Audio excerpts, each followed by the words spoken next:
প্রথমে যদি আমরা দেখি বাংলাদেশ অ্যাফেয়ার্সের রিটেনে আজকের ক্লাসে মূলত কি থাকবে? আজকের ক্লাসে মূলত আমরা দেখব বাংলাদেশ অ্যাফেয়ার্সের কোন জায়গাগুলো থেকে আসলে বেশি মার্ক ক্যারি করে। যে কোশ্চেনটা আমরা একটু বোঝার চেষ্টা করব যে কোশ্চেনটা কেমন হয়। বাংলাদেশ বিষয়াবলীতে সিলেবাসে মোট ১৬টা চ্যাপ্টার আছে। সো এটা খুব আনইমাজিনেবল ১৬টা চ্যাপ্টার। অনেকগুলা চ্যাপ্টার, কিন্তু আসলে সবগুলা চ্যাপ্টার সমগুরুত্বপূর্ণ না। আমরা একটু পরেই দেখব। আমরা ইম্পর্টেন্ট অধ্যায়গুলো আমরা একটু আলাদা করার চেষ্টা করব এবং প্রত্যেকটা অধ্যায় থেকে আমাদেরকে কি, কি পড়তে হবে সেটা আপনাদেরকে আমি বাছাই করে দিব যে এই অধ্যায়গুলো থেকে আপনি শুধুমাত্র এই কোশ্চেনগুলা পড়বেন। আমি আশা করি ইতিমধ্যে আপনারা হয়তোবা ডাইজেস্ট একটা সংগ্রহ করেছেন বা যেকোনো একটা রেফারেন্স বই অন্তত। সো আমি যে প্রশ্নগুলো আলোচনা করব সবগুলো হয়তোবা ডাইজেস্টে পাবেন না। সেগুলোর জন্য আপনাদের হয়তোবা কিছুটা গুগলের হেল্প নিতে হবে। এছাড়া ডেটার মধ্যে হচ্ছে আমরা কোন ধরনের ডেটাগুলা নোট করব। আমরা কোন ডেটাগুলো নোট করব এবং বিভিন্ন গুরুত্বপূর্ণ ডেটার নোটও আমি আজকে আপনাদেরকে দিয়ে দিব। কিছুটা আপডেট হয়তোবা করতে হবে, আমি সেটা নিয়েও আলোচনা করব এবং ডেটা কিভাবে আপনারা উপস্থাপন করবেন সেটা হচ্ছে একটা গুরুত্বপূর্ণ বিষয়। আরেকটা হচ্ছে কোটেশনের কথা আমি গত ক্লাসেও বলছিলাম। আমি হচ্ছে আপনাদেরকে ক্যাটাগরি ওয়াইজ কোটেশনের নোট দিয়ে দিব। অর্থাৎ বিভিন্ন ক্যাটাগরির কথা আমি বলেছিলাম যে এই সেগমেন্ট বা এই ক্যাটাগরিতে আমরা কি, কি কোটেশন আমরা ইউজ করতে পারি। সো ওই ক্যাটাগরি অনুযায়ী বাংলাদেশ অ্যাফেয়ার্সের সাথে রিলেটেড কোটেশনগুলো আমি আপনাদেরকে দিয়ে দিব। এই ক্লাসের সাথেই থাকবে ইনশাল্লাহ। এবং লাস্ট অফ অল ম্যাপ, আমাদের কোন কোন ম্যাপ আঁকা শিখতে হবে আমি সেগুলোর লিস্ট দিয়ে দিব। সেগুলো হচ্ছে আপনারা এখন থেকে প্রিপারেশন যাতে শুরু করে দিতে পারেন। তো প্রথমে যদি আমরা দেখি যে প্রথম কথা হলো বাংলাদেশ অ্যাফেয়ার্সের ক্ষেত্রে টাইম ম্যানেজমেন্ট মানে খুবই ভাইটাল এবং খুবই ক্রুশাল টাইম ম্যানেজমেন্ট। কারণ বাংলাদেশ অ্যাফেয়ার্সে ৪ ঘন্টার মধ্যে ২০০ মার্কের অ্যান্সার করতে হয়। বাট আমাদের মানে ৪ ঘন্টা বলতে হচ্ছে ৪ ছয় ২৪ মানে ২৪০ মিনিট। এই ২৪০ মিনিটে আপনাকে আসলে ২০০ মার্কের অ্যান্সার করতে হবে, যেটা কিন্তু আসলে বেশ টাফ একটা বিষয়। এবং ৪ ঘন্টা হচ্ছে পরীক্ষার টাইম। এবং পরীক্ষার কোশ্চেনে বিভিন্ন বছরের পরীক্ষার কোশ্চেন যদি আমরা দেখি, আমরা দেখব ৫ নাম্বারের কোশ্চেন থাকে, ১০ নাম্বারের কোশ্চেন থাকে এবং ইভেন ২০ নাম্বারেরও কোশ্চেন থাকে। যেমন ৪৭তম বিসিএসে শুধুমাত্র ২০ নাম্বারের কোশ্চেন ছিল ১০টা। সো প্রত্যেকটা কোশ্চেনের জন্য আপনি ২৪ মিনিট সময় ব্যয় করতে পারবেন অ্যাট বেস্ট, এর বেশি না। এবং শুরুতে কোশ্চেন পড়া, লাস্টে কিছুটা রিভিশন, এর জন্য যদি আমরা একটু সময় রাখতে চাই তাহলে আসলে আপনি গড়পড়তা প্রতিটা জন্য আপনি ২৪ মিনিটও পাবেন না। আমি যেটা করতাম, পরীক্ষা শুরুর ৫ মিনিট এবং শেষের ৫ মিনিট এই দুটাকে রিজার্ভ টাইম হিসেবে রাখার চেষ্টা করতাম। আমি ধরে নিতাম এই ১০ মিনিট হচ্ছে আমার পরীক্ষার মানে লেখার বাইরের সময়।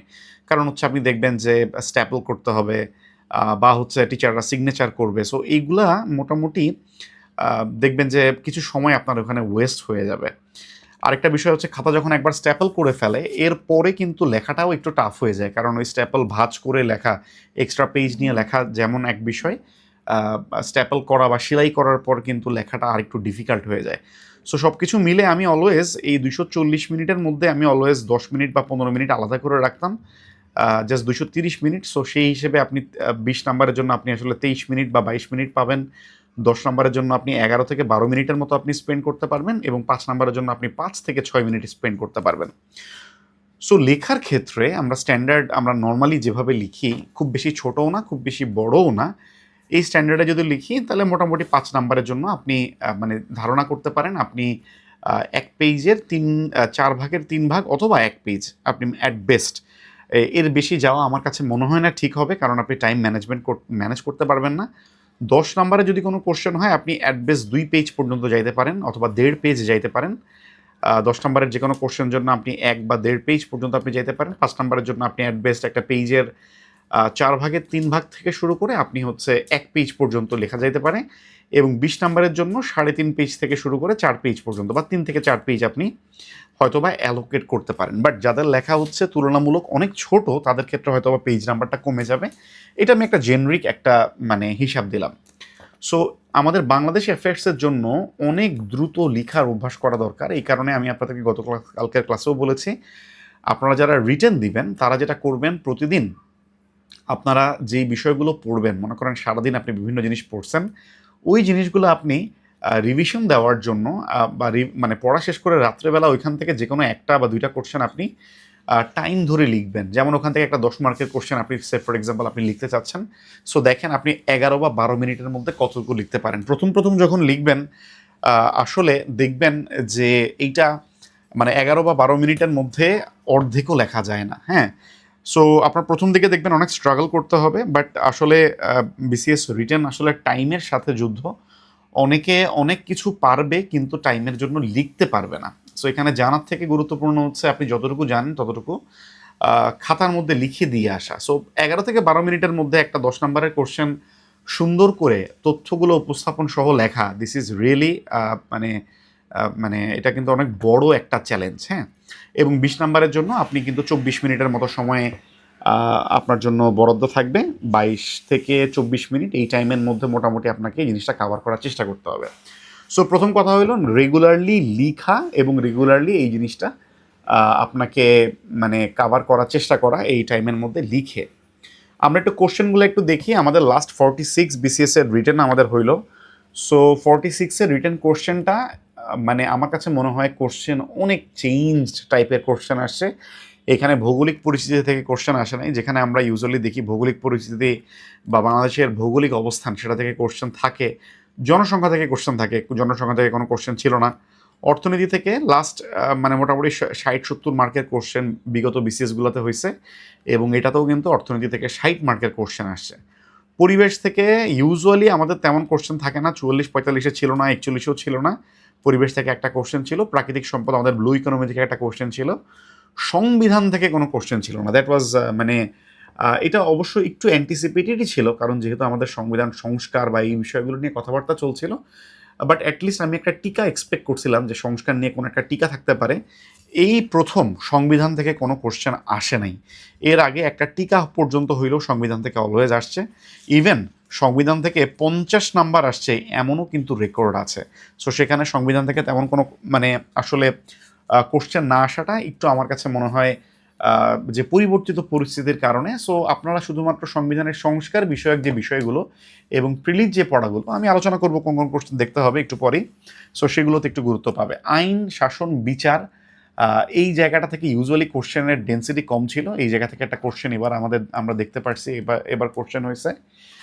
দেন হচ্ছে পররাষ্ট্রনীতি, এখান থেকে 2টা কোশ্চেন আমি বলবো। এবার হচ্ছে এটা থেকে সবচেয়ে বেশি কোশ্চেন আসছে, কারণ আপনারা মানে মোটামুটি বুঝতেই পারতেছেন যে আমাদের পরিবর্তিত পরিস্থিতিতে কিন্তু আমাদের প্রতিবেশী দেশ ভারতের সাথে আমাদের যে সম্পর্ক, সে সম্পর্কে কিন্তু বেশ ভালো একটা টানাপোড়েন ছিল।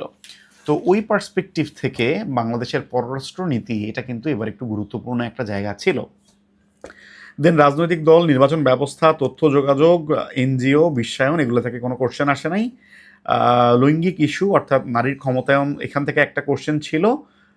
স্বাধীনতা যুদ্ধ, মুক্তিযুদ্ধ থেকে 20 নম্বরের একটা কোশ্চেন ছিল। সো এই হচ্ছে মোটামুটি ওভারঅল। এবং আপনারা যদি একটু দেখেন এনজিও, বিশ্বায়ন, রাজনৈতিক দল, নির্বাচন ব্যবস্থা, এগুলো থেকে কিন্তু রিসেন্ট টাইমে কোশ্চেন তেমন একটা আসে না। ওকে, বাট এবার আমার কাছে মনে হয় যে ইলেকশন, মোটামুটি ইলেকশন থেকে আমাদের কিছু কোশ্চেন হয়তো বা আমরা এক্সপেক্ট করতে পারি, যেহেতু সামনে আমাদের ইলেকশন আছে, এটা নিয়ে কথাবার্তা চলতেছে, পিআর নিয়ে কথাবার্তা চলছে। তো এই বিষয়গুলো প্রাচীন ইতিহাস, এখান থেকে 44তম বিসিএসে একবার একদম 35 নম্বরের একটা কোশ্চেন আসছে। এছাড়া দেখেন আগেও আসে নাই, তারপরে 2টা বিসিএসও কিন্তু স্কিপ করছে। সো এখান থেকে আমরা মানে আপনারা সবাই প্রিলি যারা দিছেন অলরেডি তারা মোটামুটি বুঝতেছেন যে এখান থেকে যে আমাদের তাইলে ইম্পর্টেন্ট চ্যাপ্টার কোনগুলো হবে অলরেডি কিন্তু মোটামুটি ধারণা করে ফেলছেন। সবগুলা চ্যাপ্টারে সমান জোর দিতে গেলে আপনি এই 50 দিনের মধ্যে কিছুই শেষ করতে পারবেন না। সো আমাদেরকে একটু জোর দিতে হবে হচ্ছে যেগুলো আমাদের মানে হচ্ছে গুরুত্বপূর্ণ, যেগুলোতে গুরুত্ব বেশি। আমি হচ্ছে বাংলাদেশ অ্যাফেয়ার্সের 46তম যে কোশ্চেনটা সেটাও আমি একটু দেখাইতে চাই, যদিও আপনারা সবাই মোটামুটি দেখছেন এবং এটা রিটেন নিয়ে কিন্তু আমি আলোচনা অলরেডি করছি। আমরা যদি কোশ্চেনটা দেখি দেখবেন যে 1971 সালের মুক্তিযুদ্ধ ছিল গণমানুষের সংগ্রাম, তার মানে মুক্তিযুদ্ধ নিয়ে এখানে একটা 20 মার্কের কোশ্চেন ছিল। বাংলাদেশের প্রান্তিক কৃষকদের স্বনির্ভরতা অর্জনের ক্ষেত্রে আমাদের প্রতিবন্ধকতাগুলো কি, এই প্রতিবন্ধকতা দূর করার জন্য কি করা যায়। এখন যদি দেখেন যে কৃষি বা কৃষক এটা কিন্তু আসলে আমাদের অর্থনীতির পার্ট। সো মানে এই ক্ষেত্রে প্রতিবন্ধকতাগুলো দূরকরণে কি করা যায়, কি কি পদক্ষেপ নেওয়া যায় ব্যাখ্যা করুন। এই জায়গাটায় দেখেন প্রথম কোশ্চেনটা হয়তো বা আপনি পড়ে গেলে আপনি ভালো করতে পারবেন, বাট সেকেন্ড কোশ্চেনটা আপনি যদি সম্পাদকীয় পড়া প্র্যাকটিস না করেন আপনি এই জায়গাতে ক্রিয়েটিভ টাইপের কিছুই লিখতে পারবেন না। ওকে, এবং সময়ের মধ্যে আপনি মানে মানে আপনি অ্যালোকেট করতে পারবেন না। এই জন্য আমি বারবারই বলতেছি সম্পাদকীয় আপনারা হয়তো বা 4টা সম্পাদকীয় আপনাদের পড়তে হতে পারে, July, August, September, October, November, বা 4টা বা 5টা সম্পাদকীয়। 5টা সম্পাদকীয় মানে আপনি যদি এক বসাতেও পড়েন আপনার বেশি সময় লাগবে না, ঠিক আছে? এরপর দেখেন বাংলাদেশের উন্নয়ন প্রকল্প, এটা হচ্ছে পার্ট অফ আমাদের অর্থনীতির পার্ট, যে সুশাসন প্রতিষ্ঠার ক্ষেত্রে প্রতিবন্ধকতাগুলো কী এবং এটা কিভাবে প্রতিকার করা যায়। এখানে মনে করেন যে অসংখ্য জিনিস লেখা যাবে, যারা মোটামুটি মনে করেন যে এখানে মানে অনেক কিছু লেখা যাবে। আপনি যখন মনে করেন যে পড়বেন মানে সুশাসন প্রতিষ্ঠার ক্ষেত্রে মানে প্রতিবন্ধকতাগুলা, সো মোটামুটি দেখবেন যে আপনি মানে অনেক কিছু কাভার করতে পারবেন। আরেকটা বিষয় বলে রাখি, আমাদের যে কোনো আলোচনা নট নেসেসারিলি এটা হচ্ছে আমাদের 47-এর ক্লাস, এটা কিন্তু আমাদের 50-র প্রিলি রিটেন কম্বাইন্ড ক্লাস। বাট যেহেতু আমাদের 47-এর রিটেন আগে হবে, এই জন্য আমরা রিটেন পার্টটা আগে কভার করতেছি। আবার যখন 47-এর রিটেন পরীক্ষা হয়ে যাবে, তখন ওই 47-এর রিটেন কোশ্চেন নিয়ে আমরা আলোচনা করব এবং 50তম রিফ্লেকশন কী থাকতে পারে সেগুলো নিয়ে আমরা অ্যাডিশনাল ক্লাস নিব ইনশাল্লাহ, ডোন্ট ওয়ারি। সো এরপর দেখেন অর্থনৈতিক প্রবৃদ্ধি এবং দারিদ্র্য বিমোচন। সো এটাও ইকোনমিক্স আমাদের অর্থনীতির পার্ট। তৈরি পোশাকে শ্রম আইন, ওই যে আইন বিচার, সো ওইটার পার্টে আমাদের শ্রম আইন, শ্রমিক মালিকের সম্পর্ক, ওইটা কিছুটা রিফ্লেক্ট করে। পরিবেশ অবক্ষয়ের মূল কারণ, পরিবেশ চ্যাপ্টার। সমুদ্র আইন, সমুদ্র সম্পদ আহরণ, এটা হচ্ছে ব্লু ইকোনমি, পরিবেশের চ্যাপ্টারের পার্ট। বৈদেশিক সম্পর্ক উন্নয়ন খেয়াল করেন, এবং রোহিঙ্গা সমস্যা, এই দুটাই কিন্তু আমাদের পররাষ্ট্রনীতি বিষয়ক। সো পররাষ্ট্রনীতি বিষয়ক হচ্ছে আমাদের 2টা কোশ্চেন ছিল। এবং নারীর ক্ষমতায়ন, এটা হচ্ছে বৈশ্বিক লৈঙ্গিক ইস্যু, এইটা রিলেটেড যে চ্যাপ্টারটা, সেখান থেকে এই কোশ্চেনটা। দেখেন প্রত্যেকটা কোশ্চেনে একটা কমন প্যাটার্ন, সেটা হচ্ছে প্রতিবন্ধকতা, সম্ভাবনা, ঠিক আছে? দেন হচ্ছে খেয়াল করেন এটার প্রতিকার, প্রতিবন্ধকতা। সো সবগুলোতেই একটু আপনার মানে প্রতিবন্ধকতা, এটাতে কি কি স্টেপ নেওয়া যেতে পারে, এই ধরনের কোশ্চেন কিন্তু প্রত্যেকটাতে ছিল। সো এটা একটু মাথায় রাখতে হবে যে কোনো কোশ্চেনের ক্ষেত্রে যে অবস্টাকলগুলো কি, এটার স্বরূপ কি হইতে পারে, এটা কিভাবে এটা সংকটটা সমাধান করা যায়, এই ধরনের কোশ্চেন। এটা আমারও মনে হয় যে সামনের যে রিটার্ন নভেম্বরে আপনাদের যেটা হতে যাচ্ছে, সেটাতেও এটার ইফেক্ট খুব ভালো থাকবে। আমরা আবার একটু আমাদের আলোচনায় ফিরে আসি। তো আমরা যদি ওভারঅল গুরুত্বানুসারে যদি আমরা ক্রম সাজাই, সবচেয়ে ইম্পর্টেন্ট চ্যাপ্টার হচ্ছে অর্থনীতি, এটাতে কোনো সন্দেহ নেই। সো অর্থনীতির জন্য মানে অর্থনীতি এইটা হচ্ছে অবশ্যই মানে এটাতে সবচেয়ে বেশি ফোকাস করতে হবে। হ্যাঁ, সো এইটাতে মোটামুটি আপনারা ফোকাস রাখবেন।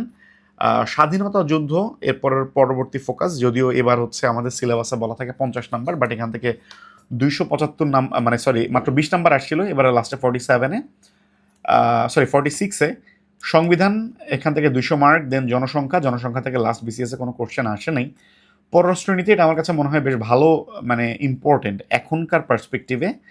আইন শাসন, দেন তথ্য, পরিবেশ, ইলেকশন, ভৌগোলিক পরিচিতি, এভাবে সিকুয়েন্সিয়ালি মার্ক অনুযায়ী আমরা যদি একটু আলাদা করি, এবং আপনি যদি শুধুমাত্র এই পার্টের কোশ্চেনগুলো অ্যাটলিস্ট দেখে যেতে পারেন, আপনি বাংলাদেশে অ্যাফেয়ার্স অনেক ভালো পরীক্ষা দিতে পারবেন।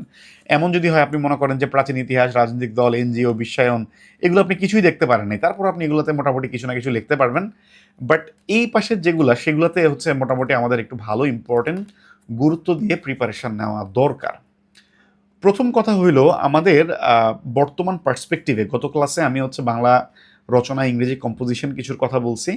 এর পাশাপাশি আপনারা হচ্ছে এই রচনাগুলোও বা এই টপিকের কম্পোজিশন বা ব্রড কোশ্চেনের জন্য প্রিপারেশন রাখবেন। এটা আমি আজকের ক্লাসের মধ্যে ইনক্লুড রাখছি। যেমন বাংলাদেশ 2.0, এটা আমার কাছে মনে হয় এবারের জন্য বেশ গুরুত্বপূর্ণ। বাংলাদেশের 50 বছরের সাফল্য ব্যর্থতা, 50 বছরে আমরা কি কোন কোন সেক্টরে সফল হয়েছি, কোন কোন সেক্টরে আমরা হচ্ছে মানে তেমন একটা বেশি সফল হতে পারি নাই। আমাদের ইন্টারিম যে গভর্নমেন্ট, অন্তর্বর্তীকালীন সরকার, তার লেজিটিমেসি স্টেপ কী কী স্টেপ নিছে এখন পর্যন্ত, তাদের সাফল্য, এটা অবশ্যই দেখে যাবেন।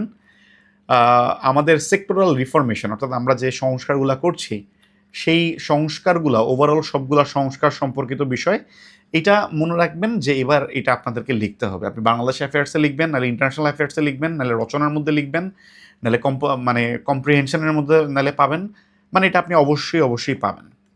দেন হচ্ছে communal harmony and misinformation in impediment to bilateral relation. এটা আমি বলবো যে বাংলাদেশ ভারত সম্পর্কের মানে টানাপোড়ন পার্সপেক্টিভে এটার ইম্পর্টেন্সটা একটু বেশি থাকবে, যে আমাদের কমিউনাল হারমোনিতে কী ধরনের আমাদের টানাপোড়ন পড়ছে, এবং আমাদের মানে দ্বিপাক্ষিক সম্পর্কের ক্ষেত্রে আমাদের এটাতে কি আসলে আমাদের মানে ইম্প্যাক্ট থাকতে পারে। দেন হচ্ছে ওয়ার্ল্ড কনফ্লিক্ট, মানে পিস অ্যান্ড কনফ্লিক্ট। আমাদের বিশ্বে, সারা বিশ্বে হচ্ছে বিভিন্ন কনফ্লিক্ট আমরা দেখতে পাচ্ছি, এবং আমরা যদি দেখি যে আমরা কেন এটার কোনো সলিউশন তৈরি করতে পারতেছি না, বা কেন আমরা এই জায়গাগুলোতে স্ট্রাগল করতেছি, এই বিষয়গুলো একটু সো এই যে কয়েকটা আছে, এটা হচ্ছে আমাদের চেঞ্জ পার্সপেক্টিভে, পরিবর্তিত পরিস্থিতিতে এই কম্পোজিশন বা এই বাংলা রচনাগুলা, এইগুলো একটু দেখার চেষ্টা করবেন। সেকেন্ড অফ অল, আমরা যদি বাংলাদেশ বিষয়াবলীর বাংলাদেশ পার্সপেক্টিভ, জাতীয় বিষয়াবলী পার্সপেক্টিভ, এবং এইটা আমি হচ্ছে মানে 46-এর রিটেনের জন্য আমি এটা দিছিলাম, এবং দেখেন আমার রিটেনের জন্য দেওয়া যে সাজেশন, তাদেরকে যে কোশ্চেনটা পড়তে বলছিলাম যে সুশাসন অর্জনের পথে বাধায়, বা এটা ছিল ফার্স্ট কোশ্চেন ছিল বাংলাদেশ বিষয়াবলীতে চেঞ্জ পার্সপেক্টিভে। প্রথম যে কোশ্চেনটা আমি পড়তে বলছি সেটা কিন্তু এবার আমাদের হচ্ছে 46-এর রিটেনে একদম হুবহু বলতে গেলে ওই কোশ্চেনটা আসছে। আমি একটু দেখাই। আমরা যদি 46-এর রিটেন কোশ্চেনটা দেখি, বাংলাদেশের সুশাসন অর্জনের পথে আমাদের প্রতিবন্ধকতা বা হচ্ছে মানে ইয়াগুলা কি, যে আমাদের কি বলে, এই যে উন্নয়ন প্রকল্প বাস্তব, এই যে সুশাসন প্রতিষ্ঠার ক্ষেত্রে আমাদের প্রতিবন্ধকতা, 3 নাম্বার যে কোশ্চেনটা, সেটা হচ্ছে আমাদের চেঞ্জ পার্সপেক্টিভে। আমি 46-এর রিটেন ব্যাচে আমি এই কোশ্চেনটার কথা আলোচনা করছিলাম। সো এই কোশ্চেনটা অনেক গুরুত্বপূর্ণ, এখনও অনেক গুরুত্বপূর্ণ স্টিল। জুলাই বিপ্লব এবং আরব বসন্তের একটা তুলনামূলক পার্সপেক্টিভ আপনারা মাথায় রাখবেন, এবং জুলাই বিপ্লব জনকল্যাণ বয়ে আনতে কী কী পদক্ষেপ নিতে হবে। সো আলটিমেটলি আমাদের যে জুলাই আপরাইজিং, সেটা যদি আমরা ইয়া করি, তাহলে আমাদের কী কী পার্সপেক্টিভ বা কোন বিষয়গুলো আমাদের ইয়া করতে হবে, তো এই বিষয়টা একটু দেখবেন। দেন হচ্ছে বাংলাদেশের বিভিন্ন ক্ষেত্রে বাংলাদেশে কী কী সংস্কার, সো রিফরমেশনের পার্সপেক্টিভ, এটা হচ্ছে গুরুত্ব পাবে।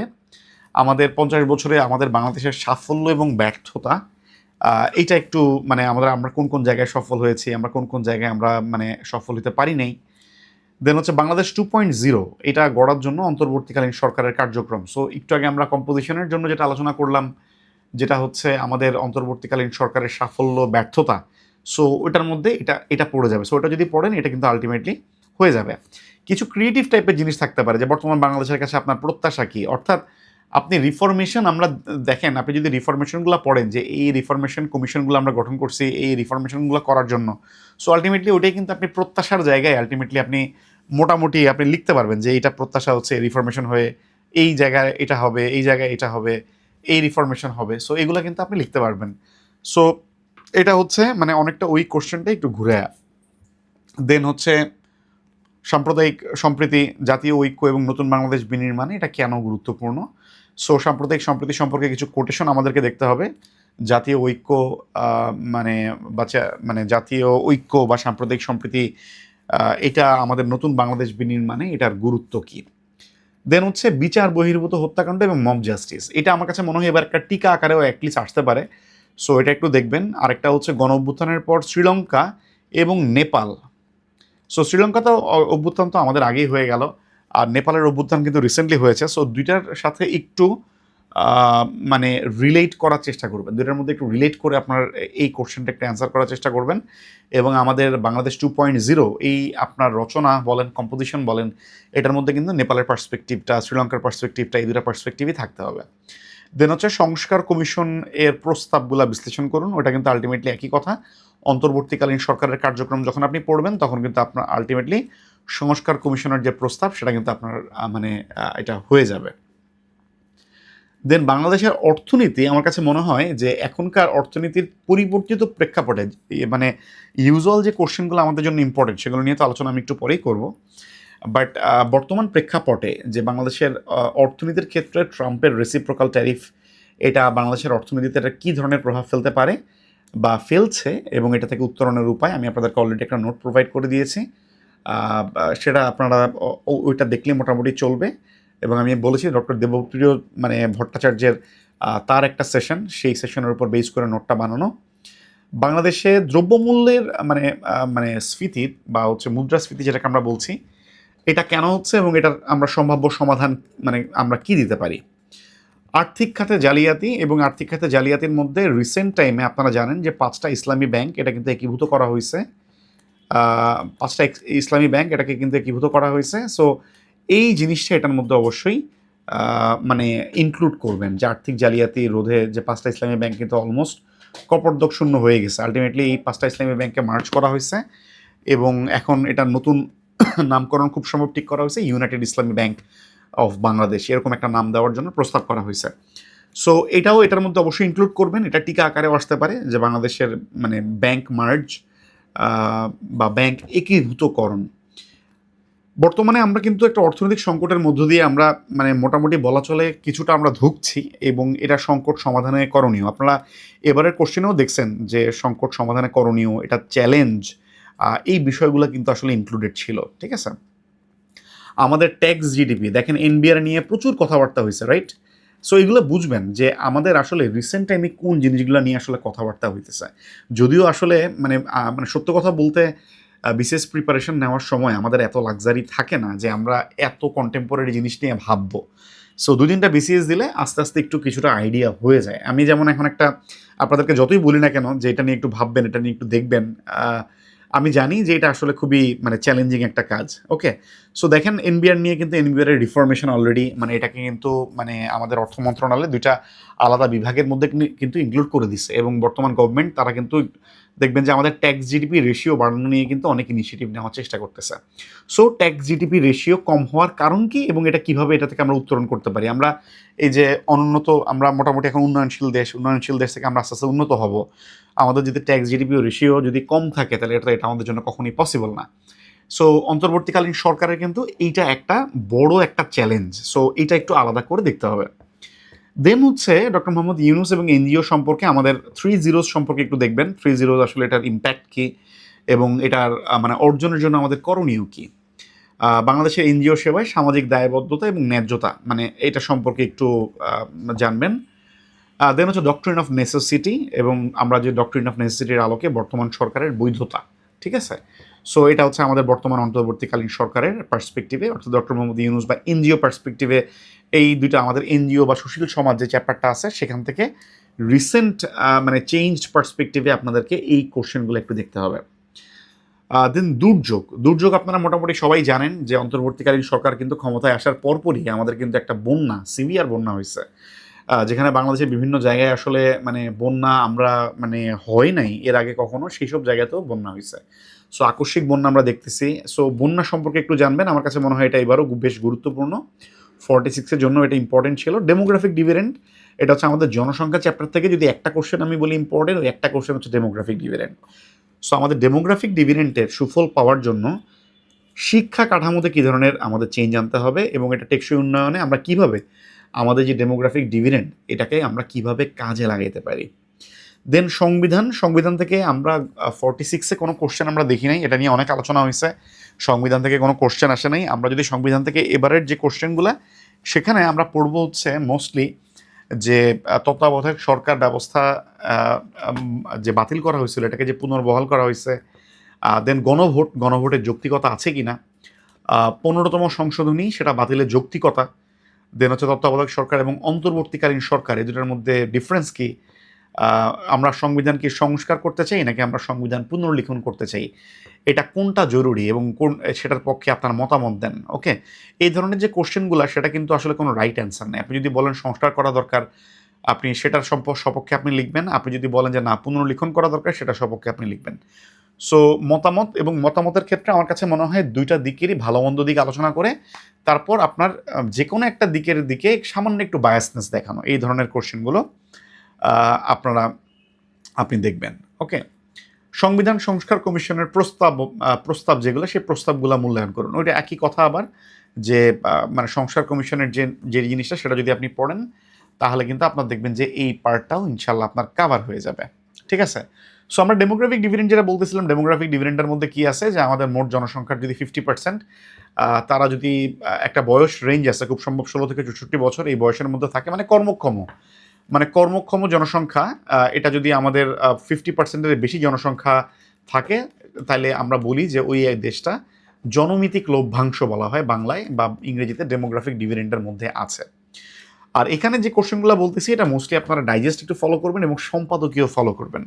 এটার প্রত্যেকটা নোট তো দেওয়া আসলে মানে একটু ডিফিকাল্ট, বাট হচ্ছে এই কোশ্চেনগুলো আপনি প্রাইমারিলি প্রথমে একটু দেখবেন আমি চেষ্টা করব যে কিছু কিছু নোট আমি আপনাদেরকে প্রোভাইড করার জন্য, বাট সবগুলো হয়তো আমার পক্ষে একটু টাফ হয়ে যাবে।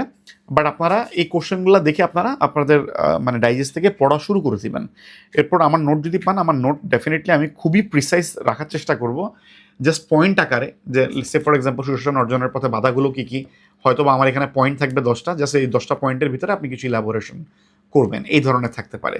বাট মোস্টলি আপনারা হচ্ছে ডাইজেস্ট থেকে পড়া শুরু করে দেন, মানে কোনো নোটের জন্য এখন আপাতত ওয়েট করার মতো সময়ও আপনাদের হাতে নাই।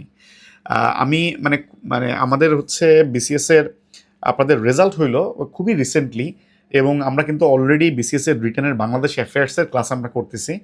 মানে এত দ্রুত আমি কখনোই হচ্ছে রিটেনের মানে বাংলাদেশ অ্যাফেয়ার্সের ক্লাস নিব এটা আমি কখনো চিন্তা করিনি। সো আমি আপনাদেরকে দ্রুত ক্লাসটা নিতেছি। প্রথম কথা হচ্ছে আমি সামনে একটা 10 দিনের একটা ব্রেক নিব বলেছি। দ্বিতীয় কথা হচ্ছে আপনাদেরকে এখন আগে যদি একটু গুছিয়ে দিই, আপনারা অ্যাটলিস্ট পড়াগুলো শুরু করে গুছিয়ে ফেলতে পারবেন। ওকে, আচ্ছা, প্রথমে এবার আমরা চ্যাপ্টার ওয়াইজ আমরা একটা একটা করে আমরা স্টার্ট করি। আমরা হচ্ছে আপাতত ডাইজেস্ট থেকে যদি পড়েন তাইলেই চলবে, আর হচ্ছে কোশ্চেনের অ্যান্সারগুলোর জন্য আমরা দুইটা জিনিস ফলো করব। একটা হচ্ছে আমরা ডাইজেস্ট যদি আপনার না থাকে তাহলে আপনি ইউনিকের একটা বই পাওয়া যায় বাংলাদেশ অ্যাফেয়ার্সে, সেটা দেখতে পারেন। আর এর পাশাপাশি সম্পাদকীয় পড়লে আপনি দেখবেন যে এগুলোর ম্যাক্সিমামের অ্যান্সার আপনি সম্পাদকীয়ের ভিতরে পেয়ে যাবেন। সো এই তিনটা জায়গা থেকে আমরা মোটামুটি পড়ার চেষ্টা করব। আচ্ছা, প্রথমত মানে আমরা এবার চ্যাপ্টার ওয়াইজ আমরা মোটামুটি আলোচনা করব। এটা শুধুমাত্র হচ্ছে এমন না যে আমরা 47তমর জন্য আমরা 47তম 50তম সবগুলোর জন্য আমরা একই স্ট্র্যাটেজিতে আমরা আগাবো ইনশাল্লাহ। অর্থনীতি চ্যাপ্টার থেকে যদি আমরা দেখি, অর্থনীতি থেকে আমাদের মোটামুটি এখন এই দুইটার ইম্পর্টেন্স কিছুটা কমবে। অষ্টম পঞ্চবার্ষিকী পরিকল্পনা এবং রূপকল্প 2041, খালি বেসিক জিনিসগুলো একটু দেখবেন। এইচডিজি ইম্পর্টেন্ট থাকবে, বদ্বীপ পরিকল্পনা ইম্পর্টেন্ট থাকবে। আমাদের বাজেট, রিসেন্ট যে বাজেট হলো, আমাদের লেটেস্ট বাজেটটা আপনাদের দেখতে হবে 25-26। সো আরেকটা হচ্ছে এলডিসি থেকে উত্তরণ, এটা অনেক বেশি গুরুত্বপূর্ণ একটা কোশ্চেন থাকবে। মানব সম্পদ উন্নয়নের ক্ষেত্রে আমাদের সরকার কি কি ধরনের মানে স্টেপ নিয়েছে বা কি কি চ্যালেঞ্জ আছে এগুলো থেকে উত্তরণের উপায়। সো প্রথম দুইটা কোশ্চেনের ইম্পর্টেন্স একটু কম থাকবে, বাদ বাকিগুলা মোটামুটি আপনাদের একটু ভালো করে দেখতে হবে। আমরা মেগা প্রজেক্টগুলো হচ্ছে যদিও আমাদের মানে এটার ইম্পর্টেন্স কিছুটা কমবে, বাট হচ্ছে মেগা প্রজেক্টগুলো সম্পর্কে জাস্ট বেসিক ইনফরমেশন জানবেন। কেন জানবেন? কারণ হচ্ছে আমাদের বাংলাদেশের 50 বছরে আমাদের অর্জন যদি এরকম আমাদের আসে, বা আমাদের চ্যালেঞ্জ এবং আমাদের অর্জন, এই ধরনের যে নোট আপনি করবেন রিসেন্ট ডেভেলপমেন্ট আমাদের 50 বছরে, সেখানের মধ্যে অবশ্যই মেগা প্রজেক্টটা ইনক্লুড করতে হবে। সো আপনি যদি মেগা প্রজেক্টের পদ্মা অথবা মেট্রো রেল, রূপপুর পারমাণবিক বিদ্যুৎ কেন্দ্র, সো এইসব মেগা প্রজেক্ট সম্পর্কে যদি বেসিক ইনফরমেশন থাকে, যে কত মেগাওয়াট বিদ্যুৎ উৎপন্ন হবে, কেমন কর্মসংস্থান হইতেছে, সো এই বিষয়গুলো যদি আপনি কাভার করেন তাহলে কি হবে, তাহলে হচ্ছে আপনি ওই রচনার মধ্যেও আপনি এই সেম জিনিস আপনি ইউজ করতে পারবেন। দেন হচ্ছে বৈধ উপায়ে আমরা রেমিটেন্স প্রণয়নে সরকার কি কি স্টেপ নেওয়ার চেষ্টা করছে। আপনারা জানেন যে আমরা যখন অন্তর্বর্তীকালীন সরকারের এই টেনিউরটাতে আমরা কিন্তু ইকোনমিক যে হিউজ একটা প্রেশারের মধ্যে পড়ছি, এগুলো যে আমরা হিউজ একটা প্রেশারের মধ্যে পড়ছি, এই প্রেশারটা আমাদেরকে রিকভার করার জন্য কিন্তু আমাদের রেমিটেন্সটা অনেক ভাইটাল ছিল। দ্যাটস ওয়াই এটা কিন্তু খুবই গুরুত্বপূর্ণ। দেন হচ্ছে আমাদের সামাজিক উন্নয়ন সূচকে বাংলাদেশের অর্জন কি, আমরা গতকালকেও আলোচনা করেছি। আমাদের সামাজিক নিরাপত্তা খাত, এগুলো হচ্ছে আমাদের সংবিধানের আমাদের 19-এর এটা অনুযায়ী হচ্ছে আমাদের বাজেটে রাখতে হয়। এবং সামাজিক উন্নয়ন সূচকে বাংলাদেশ কি কি সেক্টরে, শিক্ষায় কতটুকু উন্নতি করলো, স্বাস্থ্যর ক্ষেত্রে কতটুকু উন্নতি করলো, সো এই বিষয়গুলো এটা হচ্ছে আমাদেরকে দেখতে হবে। দেন হচ্ছে বৈশ্বিক মন্দা এবং বাংলাদেশ সরকারের গৃহীত পদক্ষেপ। সো আমাদের ওভারঅল পুরা বিশ্বেই আমাদের হচ্ছে ওই যে যেটা বললাম, ট্রাম্পের রেসিপ্রোকাল ট্যারিফের পোর্শনটাও এখানে চলে আসবে, এবং বাংলাদেশ সরকার আমাদের যে অর্থনৈতিক অবস্থা এটা মানে দূরীকরণে বা এটা চ্যালেঞ্জগুলো মোকাবেলায় কী কী স্টেপ নিচ্ছে। সো এই কোশ্চেনটা খুব ইম্পর্টেন্ট থাকবে। দ্বিতীয়ত আরেকটা বিষয়, সেটা হচ্ছে আমরা এলডিসি থেকে উত্তরণ করছি। একটা জিনিস মাথায় রাখবেন, আমরা এলডিসি থেকে উত্তরণ করলে আমাদের প্রবলেম কী হবে? প্রবলেম হবে হচ্ছে আমরা যে অল্প মানে ট্যাক্স বা ট্যারিফে আমরা হচ্ছে দেশের বাইরে যে আমরা পোশাক রপ্তানি করতাম বা অন্যান্য পণ্যের ক্ষেত্রে যে শুল্কমুক্ত সুবিধা আমরা পাইতাম, সেটা আমরা আর পাবো না, তাই না? সো এটা যদি না পাই তাহলে আমাদেরকে এটা থেকে আমাদের মানে ওভারকাম করার জন্য আমাদেরকে কি করতে হবে? আমাদেরকে ওভারকাম করার জন্য আমাদেরকে বৈদেশিক বিনিয়োগ আনতে হবে। ওকে? সো এই কারণে হচ্ছে বৈদেশিক বিনিয়োগ আকর্ষণে আমরা হচ্ছে মানে কি আমরা স্টেপ আমরা নিতে পারি বা নিচ্ছি এবং বিডা কি স্টেপ নিচ্ছে, হ্যাঁ? আপনারা মোটামুটি বিডার তো কনফারেন্সটা আপনারা দেখছেন সবাই, ইনভেস্টমেন্ট সামিট। সেখানে তো আপনারা মানে হচ্ছে তার যে প্রেজেন্টেশনটা, হ্যাঁ, বিডার চেয়ারম্যানের প্রেজেন্টেশনটা তো আপনারা সবাই দেখছেন। সো এইটা এই পার্সপেক্টিভে আপনারা একটু দেখবেন এবং বর্তমান ইন্টারিম গভর্নমেন্ট কিন্তু বিনিয়োগ আকর্ষণের ক্ষেত্রে যে মানে ফরেন ইনভেস্টমেন্ট কিভাবে আনা যায় এটা নিয়ে অনেক বেশি বদ্ধপরিকর বা চেষ্টা করছে। আপনারা টিকা হিসেবে এই টিকাগুলো দেখবেন, এর মধ্যে উন্নয়ন বাজেট, ঘাটতি বাজেট, একনেক, এনবিআর এর গুরুত্ব ভালো থাকবে, পিপিপি, খাদ্য নিরাপত্তা, বেজা, বিডা, বিসেক, এগুলো আপনারা প্রিলি টাইমেও পড়ছেন, এগুলো কি মোটামুটি বেসিক আইডিয়া আপনার আছে। ওয়ান স্টপ সার্ভিস, এটা হচ্ছে বিডের সাথে রিলেটেড, যে আমাদের মানে হচ্ছে ইজ অফ ডুইং বিজনেস, আরেকটা হচ্ছে is of doing business. Is of doing business এটা হচ্ছে অনেকটা ওয়ান স্টপ সার্ভিস, অনেক এটা হচ্ছে সর্ট অফ একটা ইজ অফ ডুইং বিজনেসের মধ্যে পড়ে, অর্থাৎ আপনি ব্যবসা সহজীকরণ করার জন্য যে সবগুলো যাতে আপনি খুব সহজে যে কোনো মানে কি বলে আপনার যাতে হ্যাসেল কম হয়, আপনি এক জায়গায় যে থেকে যাতে সবগুলো কাজ সম্পন্ন করতে পারেন, আপনার যাতে মানে রেড টেপের আপনার বা রেড টেপিজমের মধ্যে যাতে আপনি না পড়ে যান। সো এইগুলা হচ্ছে টিকা আকারে অর্থনীতি চ্যাপ্টার থেকে আপনারা পড়বেন। আমি আবারও বলতেছি, অর্থনীতি চ্যাপ্টারটা হচ্ছে সবচেয়ে গুরুত্বপূর্ণ। ওকে, অর্থনীতি চ্যাপ্টারটা হচ্ছে সবচেয়ে গুরুত্বপূর্ণ। এই চ্যাপ্টারে এটার সাথে আমি যেটা আলোচনা করলাম, এই যে ট্রাম্পের রেসিপ্রোকাল ট্যারিফ, চলমান যে মূল্যস্ফীতি, আর্থিক জালিয়াতি রোধে করণীয়, 5টা ইসলামী ব্যাংকে একীভূত করা হয়েছে এটার কথাও বললাম, অর্থনৈতিক সংকট সমাধানে আমাদের করণীয় কি, এবং ট্যাক্স জিডিপি রেশিও কম। সো ওই আমাদের কোশ্চেনগুলোর সাথে রিসেন্ট পার্সপেক্টিভে আগে এই কোশ্চেনগুলো পড়বেন, এই জন্য এগুলো আমি আগে আপনাদেরকে দেখাই দিলাম।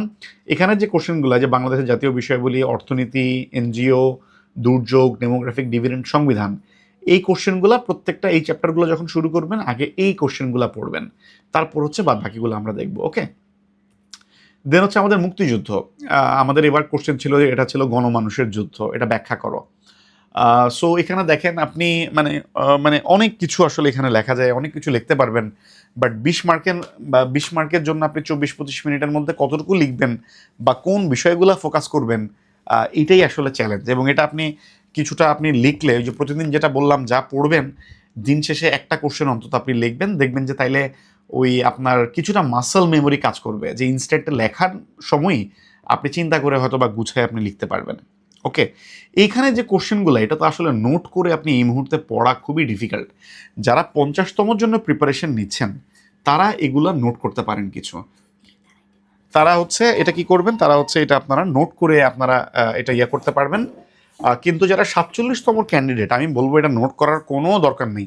আপনি এখন নোট করতে গেলে আলাই দিলে আপনার সবগুলো সময় চলে যাবে। জাস্ট কোশ্চেনগুলো দেখেন, কোশ্চেনগুলো দেখে আপনি ডাইজেস্ট বা সাময়িকী, সম্পাদকীয় সাময়িকী, সেখান থেকে হচ্ছে এই কোশ্চেনগুলো আপনি একটু রিলেট করে পড়ার চেষ্টা করেন। অ্যাট বেস্ট আপনি যেটা করতে পারেন, নোট না করে আপনি জাস্ট পয়েন্টগুলো লিখতে পারেন। সে ফর এক্সাম্পল বাংলাদেশের অর্থনীতির চ্যালেঞ্জ আপনি পড়লেন, যে ডাইজেস্টের মধ্যে আপনি পাইলেন 2টা পয়েন্ট, আর হচ্ছে সাময়িকের সম্পাদকীয়, সেই সম্পাদকীয়র মধ্যে আপনি মনে করেন যে পড়লেন হচ্ছে আরও 5টা পয়েন্ট। আপনি হয়তো বা খাতায় শুধুমাত্র এই 5টা পয়েন্ট লিখে রাখতে পারেন, জাস্ট 5টা পয়েন্টের হেডলাইন লিখে রাখতে পারেন। এটা রেজিস্টার যদি কোনো ডেটা থাকে ওই ডেটাটা শুধুমাত্র লিখে রাখতে পারেন, এতটুকু করতে পারেন। বাট পুরোটা ওভারঅল মানে একদম ভূমিকা উপসংহার সহ আপনি নোট আকারে লিখবেন। এটা করতে গেলে আপনার অনেক সময় চলে যাবে। এরকম নোট রিটেনের টাইমে আমি 3টা রিটেন দিছি, আমি কোনোটাতেই আমি করতে পারিনি।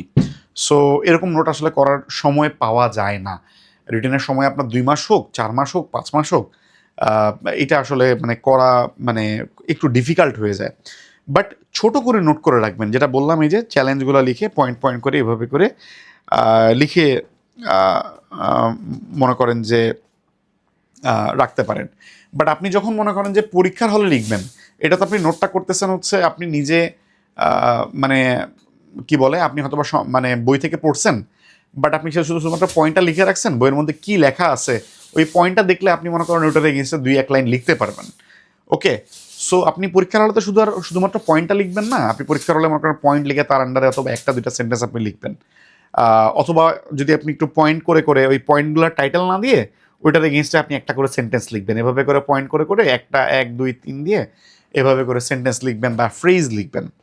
সো এটা করতে পারেন, কোনো অসুবিধা নাই, কারণ সময় কিন্তু খুবই কম থাকে আসলে। ঠিক আছে?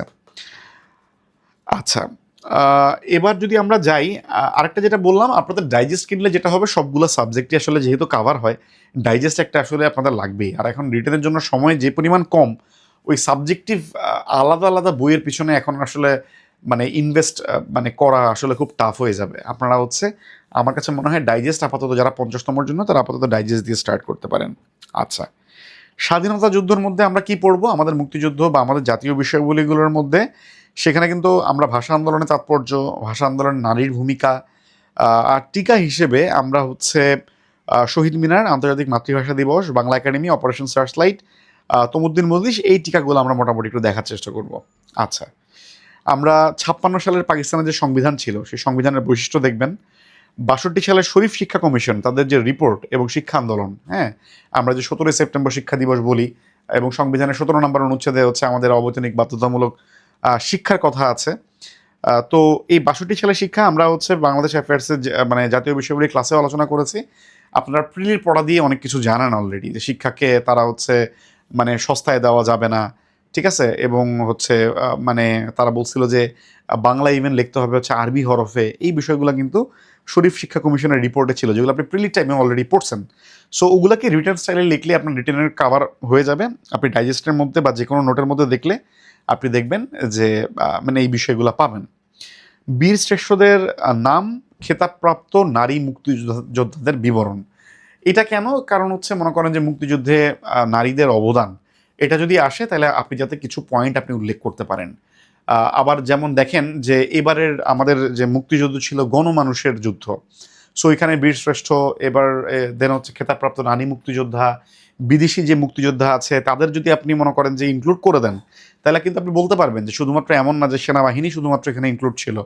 এখানে হচ্ছে ক্র্যাক প্লাটুনের কথা যদি উল্লেখ করেন, বিভিন্ন আঞ্চলিক বাহিনীর কথা যেগুলো আছে সেগুলো যদি উল্লেখ করেন, তাহলে কিন্তু দেখবেন যে গণমানুষের যুদ্ধ 46-এর যে কোশ্চেনটা ছিল, যেটার কথা বলতেছি, ওই কোশ্চেনটা কিন্তু খুব সুন্দর মতো কাভার হয়। এই জন্য আমি বলি যে বীরশ্রেষ্ঠদের নাম, খেতাবপ্রাপ্ত নারী মুক্তিযোদ্ধাদের বিবরণ, এবং বিদেশি যে মুক্তিযোদ্ধা ছিলেন, WS ওয়াটারল্যান্ড আপনারা জানেন, তাদের সম্পর্কে একটু জানবেন। প্লাস আমরা হচ্ছে জাতীয় বিষয়গুলির মধ্যে যে পড়েছি, সাইমন ড্রিং বলেন, এছাড়া হচ্ছে মার্ক টালি বা অন্যান্য যারা হচ্ছে সংবাদ মাধ্যম বা হচ্ছে বিভিন্ন জিনিস লিখে আমাদের পাশে ছিলেন, হ্যাঁ, বিভিন্ন মানে সংবাদ মাধ্যম বলেন বা অন্যান্য মিডিয়ামগুলোতে তারা যে আমাদের সাথে ছিলেন, ওই বিষয়গুলো একটু দেখবেন। ওকে, দেন হচ্ছে ইনস্ট্রুমেন্ট অফ সারেন্ডার বা আত্মসমর্পণ দলিল, এটা সম্পর্কে একটু জানবেন। এটা আমাদের প্রিলির টাইমেও আমরা পড়ছি। প্রিলির টাইমেও এটা হচ্ছে আমাদের মানে প্রিলির টাইমেও তো এটা ইনক্লুডেড ছিল। মুক্তিযুদ্ধের টাইমে ভারত, সোভিয়েত ইউনিয়ন, যুক্তরাষ্ট্র এবং চীনের ভূমিকা, মানে ব্রড মানে সুপার পাওয়ার বলতে আমরা যেগুলোকে বুঝি, বা বিগ পাওয়ার বলতে যেগুলোকে বুঝি আমাদের মুক্তিযুদ্ধের টাইমে, তাদের ভূমিকা কী ছিল, এটা হচ্ছে রিটেনের জন্য আমাদের বেশ গুরুত্বপূর্ণ একটা কোশ্চেন। দেন হচ্ছে মুক্তিযুদ্ধে জাতিসংঘের ভূমিকা, দেন মুক্তিযুদ্ধে গণমাধ্যমের ভূমিকা, এবং স্বাধীনতা সংগ্রাম এবং মুক্তিযুদ্ধ, এই দুটোর মধ্যে তফাৎ। সো এই কোশ্চেনগুলো হচ্ছে আমরা দেখব, এবং টিকা আকারে আমরা হচ্ছে কনসার্ট ফর বাংলাদেশ, আপনারা জানেন যে 1 আগস্ট আমাদের কনসার্ট ফর বাংলাদেশ হয়েছিল। 1971 সালের 1 August George Harrison, Bob Dylan, তারা হচ্ছে আমাদের মানে এটা সম্পর্কে একটু জানবেন টিকার জন্য। আমাদের অস্থায়ী যে আমাদের মানে প্রবাসী সরকারের অস্থায়ী অফিস, 8 নম্বর থিয়েটার রোড, কলকাতা, এটা টিকা আকারে crack platoon, operation jackpot, operation omega, operation big bird, এগুলা টিকা আকারে পড়লে যেটা হবে, যদি আমাদের ব্রড কোশ্চেনের কোনো একটা পার্টে আপনাকে লিখতে হয়, আপনি সেখানেও ইনক্লুড করতে পারবেন। সেখানে মজার ব্যাপার হচ্ছে, আপনি দেখেন যে বাংলাদেশের যে স্বাধীনতা যুদ্ধ বা জাতীয় বিষয়গুলি, যেটা এখানের মধ্যে যে কোশ্চেনগুলো আমি আপনাদেরকে পড়তে বলছি, মোস্ট অফ দ্য কোশ্চেন আপনার প্রিলির পড়া দিয়ে কাভার হয়ে যায়। আমরা যারা প্রিলি রিটেন কম্বাইন প্রিপারেশন নিতেছি, এই জন্য এই জায়গাটা আমরা প্রিলির টাইমেই আমরা খুব ভালো করে পড়বো। অলরেডি আপনি দেখতেছেন যে কোন কোশ্চেনগুলো আমাদের রিটেনের জন্য জাস্ট পড়তে হবে। সো প্রিলির টাইমে এগুলো যদি আপনি এগুলোর থেকে একটু ডিটেলস পড়েন, তাহলে আপনি রিটেনের টাইমে দেখবেন যে আপনার সময় তুলনামূলকভাবে অনেক কমে যাবে। সংবিধান থেকে 46-এ কোনো কোশ্চেন আসে নাই, বাট সংবিধান থেকে আমাদের পড়তে হবে। এমন বিসিএস গেছে যে সংবিধান থেকে 50 নম্বরের কোশ্চেন আসছে, এবং সংবিধান থেকে আসলে না পড়ে মানে পড়া বাদ দেওয়ার কোনো ওয়ে নাই, যে 46-এ আসে না এই জন্য যে বাদ দিয়ে দিব, এইটা করার কোনো ওয়ে নাই। এটার কারণটা কি? কারণ হইল আপনি দেখবেন যে সংবিধান পড়লে আপনি বিচার ব্যবস্থা, সরকার ব্যবস্থা, ইলেকশন, সো অনেকগুলো চ্যাপ্টার আছে। যেমন নির্বাচনও কিন্তু আলাদা একটা চ্যাপ্টার আছে। বিচার ব্যবস্থা, আইন ব্যবস্থা, সরকার ব্যবস্থা, রাজনৈতিক দল, সো অনেকগুলো চ্যাপ্টার আছে যেখানে কিন্তু আপনি সংবিধানের অনুচ্ছেদের রেফারেন্স আপনার টানতে হইতে পারে। বা অর্থনীতির মধ্যে মনে করেন যে বাজেট, হ্যাঁ, সম্পূরক বাজেট অথবা হচ্ছে অন্যান্য অনুন্নয়ন বাজেট, উন্নয়ন বাজেট, দেখবেন যে এগুলোতে আপনি সংবিধানের রেফারেন্স আপনি কিন্তু প্রচুর টানতে পারবেন। এই কারণে সংবিধান বাদ দেওয়ার কোনো চান্স নাই। সংবিধান থেকে কী পড়বো? সংবিধানের সংজ্ঞাটা দেখবেন, রচনার ইতিহাস, এটার বৈশিষ্ট্য, রাষ্ট্র পরিচালনার মূলনীতিগুলো দেখবেন, যেটা আমরা বললাম যে কালকে 4টা মূলনীতি 8 নম্বর অনুচ্ছেদে আছে 4টা মূলনীতির কথা। এরপরে 9, 10, 11 এবং 12 নম্বর অনুচ্ছেদে টানা 4টা অনুচ্ছেদের কথা বলা আছে। যেমন অনুচ্ছেদগুলোর নাম পুরোটা লিখবেন, যেমন গণতন্ত্র, এটা কিন্তু কোনো অনুচ্ছেদ না, গণতন্ত্র ও মানবাধিকার গতকালকে আমি আলোচনা করেছি। সো ফুল অনুচ্ছেদের নাম লিখবেন। মৌলিক অধিকারগুলো কী কী, নারীর জন্য অধিকারগুলো কী কী, অলরেডি আমরা গত প্রিলি ক্লাসে আমরা আলোচনা করছি। নারী অধিকার বিষয়ক যে অনুচ্ছেদ সেগুলা কোনগুলা, সো ওগুলো কিন্তু আপনারা দেখবেন যে রিটেনেও আপনার অনেক কাজে লাগবে। মানবাধিকার এবং মৌলিক অধিকারের মধ্যে পার্থক্য কি? মানবাধিকার হচ্ছে, মৌলিক অধিকার হচ্ছে অ্যাকচুয়ালি যেগুলো সংবিধানের মাধ্যমে কোনো নাগরিককে অ্যালাউ করা হয় বা সংবিধানের মাধ্যমে দেওয়া হয়, সাংবিধানিক অধিকার যেগুলো। আর মানবাধিকার হচ্ছে অ্যাকচুয়ালি মানে মানে হিউম্যান রাইটস, মানে এটা হচ্ছে গ্লোবালি আন্তর্জাতিক অঙ্গনে যেগুলোকে আমরা বৈশ্বিক অঙ্গনে আমরা মানে ব্যবহার করে থাকি, এবং হচ্ছে মানে United Nations declaration on human rights 1948, সেটার আলোকে আমরা যেটাকে মানে হিউম্যান রাইটস বলে থাকি, সেটা অ্যাকচুয়ালি মানবাধিকার। সো মানবাধিকার এটা ডিরেক্টলি ইম্পোজেবল না, বাট মৌলিক অধিকার এটা কিন্তু ডিরেক্টলি ইম্পোজেবল। আপনি যদি মৌলিক অধিকার যদি আপনার বলবৎ না হয়, আপনি 102 নম্বর অনুচ্ছেদের আলোকে আপনি কিন্তু হাইকোর্টে আপনি কিন্তু রিট করতে পারেন, আপনি কিন্তু মামলা করতে পারেন। সো এটা হচ্ছে মৌলিক অধিকার মানবাধিকারের মধ্যে পার্থক্য। সো মানবাধিকার যদি আপনার লঙ্ঘন হয়, আন্তর্জাতিক অঙ্গনের যে এনজিওগুলো আছে সেগুলো হয়তো বা রাষ্ট্রকে মনে করেন যে তারা মানে কি বলে লেখালেখি করতে পারে, পেপার পত্র পত্রিকায় আপনাকে ধিক্কার জানাতে পারে, বাট ডিরেক্টলি ইম্পোজ করতে পারবে না যে তাদেরকে একটা শাস্তির আওতায় আনা, অর্থাৎ আইনি ভিত্তি নাই। মৌলিক অধিকারের আইনি ভিত্তি আছে। সংবিধান সংশোধনের প্রক্রিয়া আপনারা জানেন, 142 মোস্ট প্রবাবলি সংবিধানের অনুচ্ছেদ গতকালকে আমরা আলোচনা করলাম। সংশোধনের ওই অনুচ্ছেদটা আপনাদেরকে একটু মানে পুরোটা পড়তে হবে, যে আমরা সংশোধন করার জন্য কি করি। বেসিক তো ফরমেশন আমরা জানি যে সংশোধন করার জন্য আমাদের 3 ভাগের যে 2 ভাগ এর বেশি আমাদের ভোট পাইতে হয়, ভোট পাইলে তারপর হচ্ছে এটা উত্থাপন করা হয়। তারপর হচ্ছে আবার মানে মানে বাট যদি 2/3 বেশি ভোট না পায়, সো এর মাঝখানে কিন্তু পুরোটা করার পর রাষ্ট্রপতির আবার অনুমোদন লাগে। সো এটা আপনারা ওই 142 নম্বর অনুচ্ছেদ যেটা আছে এটার ভিতরে যদি একটু দেখেন, তাহলে হচ্ছে এটা সংশোধনের পুরো প্রক্রিয়াটা আপনারা দেখতে পারবেন। সাংবিধানিক পদ এবং সাংবিধানিক প্রতিষ্ঠান, দেন হচ্ছে সরকারি কর্ম কমিশন, পিএসসির গঠন এবং কার্যাবলী, ঠিক আছে। দেন হচ্ছে মহা হিসাব নিরীক্ষক এবং নিয়ন্ত্রকের ক্ষমতা ও কার্যাবলী, ঠিক আছে। আচ্ছা, তো এগুলো হচ্ছে আমাদের আমাদের মানে সংবিধান থেকে। আরেকটা হচ্ছে আমাদের এখানে আমরা হচ্ছে ইলেকশনটা মনে হয় আমি ইনক্লুড করি নাই। ইলেকশনটা অবশ্যই আমাদের এবার রাখতে হবে, এটা একটু লিখে নেবেন আপনার এটার সাথে। নির্বাচন ব্যবস্থা, নির্বাচন বিষয়ে মানে যে প্রচুর ভোটার হওয়ার যোগ্যতা অযোগ্যতা, ভোটার লিস্ট, অর্থাৎ হচ্ছে 118 মোস্ট প্রবাবলি 118তে আমাদের অনুচ্ছেদে নির্বাচন ব্যবস্থা নিয়ে কথা বলা হয়েছে আমাদের সংবিধানে। সো ওই রিলেটেড যে অনুচ্ছেদগুলো সেগুলো একটু দেখবেন। প্লাস হচ্ছে আমাদের পিআর, আমাদের হচ্ছে মানে পিআর নিয়ে কথাবার্তা চলতেছে, যে যেই সংখ্যক ভোট পাবে, যেই দল যত পার্সেন্টেজ ভোট পাবে সেই দল তত পার্সেন্টেজ সংসদে আসন পাবে, তাইলে কোনো দলই একক সংখ্যাগরিষ্ঠতা আসলে পাইতে পারবে না। যেমন মনে করেন যে আমাদের কোনো একটা দল মানে 300 আসনের মধ্যে মনে করেন একটা দল 148 আসন পাইছে, আর একটা দল হচ্ছে 152টা আসন পাইছে, তাইলে এই দলটা সংখ্যাগরিষ্ঠ এবং তারা হচ্ছে অ্যাকচুয়ালি মানে সরকার গঠন করবে। বাট যদি এমন হয় মনে করেন যে মোটামুটি 5টা 10টা দল ছিল, কোনো দল হচ্ছে 5টা আসন পাইছে, কোনো দল হচ্ছে 10টা আসন পাইছে, সো তাদের যে আসন সেই অনুযায়ী হচ্ছে মনে করেন তারা যেই মানে মানে কতটা আসন পাইলো সেই অনুযায়ী সেই অনুপাতে তাদের অংশীদারিত্ব থাকবে জাতীয় সংসদে। সো এটা নিয়ে কিন্তু প্রচুর কথাবার্তা হইতেছে। পিআরটা আপনারা সম্পাদকীয় যখন পড়বেন, এটার মধ্যে আপনারা এই রিলেটেড তথ্য এটা একটু পড়বেন, একটু রিডিং দিবেন, যাতে করে আপনারা সেই জিনিসটা অ্যাড্রেস করতে পারেন। ওকে, আচ্ছা, তো ইলেকশনের কথাটা একটু এখানে বলে দিলাম, এটা এখানে লেখার মধ্যে ইনক্লুড নাই, এটা একটু পড়বেন অবশ্যই। এবং সংশোধনী বলতে 4, 5, 8, 12, 13, 15 এবং 17 এই সংশোধনীগুলোর বিষয়বস্তু এবং গুরুত্ব, এই সংশোধনীগুলার মানে কি ছিল এটার মধ্যে ইনক্লুডেড, এবং এটার গুরুত্ব এবং ক্ষেত্র বিশেষে এটার হচ্ছে ক্রিটিক্যাল অ্যানালাইসিস মানে সমালোচনা। আমরা টিকা আকারে এই টিকাগুলো একটু দেখবেন, আমি আর রিড আউট করতেছি না, এই টিকাগুলো মোটামুটি একটু দেখবেন। আমরা জনসংখ্যা চ্যাপ্টারে চলে যাই।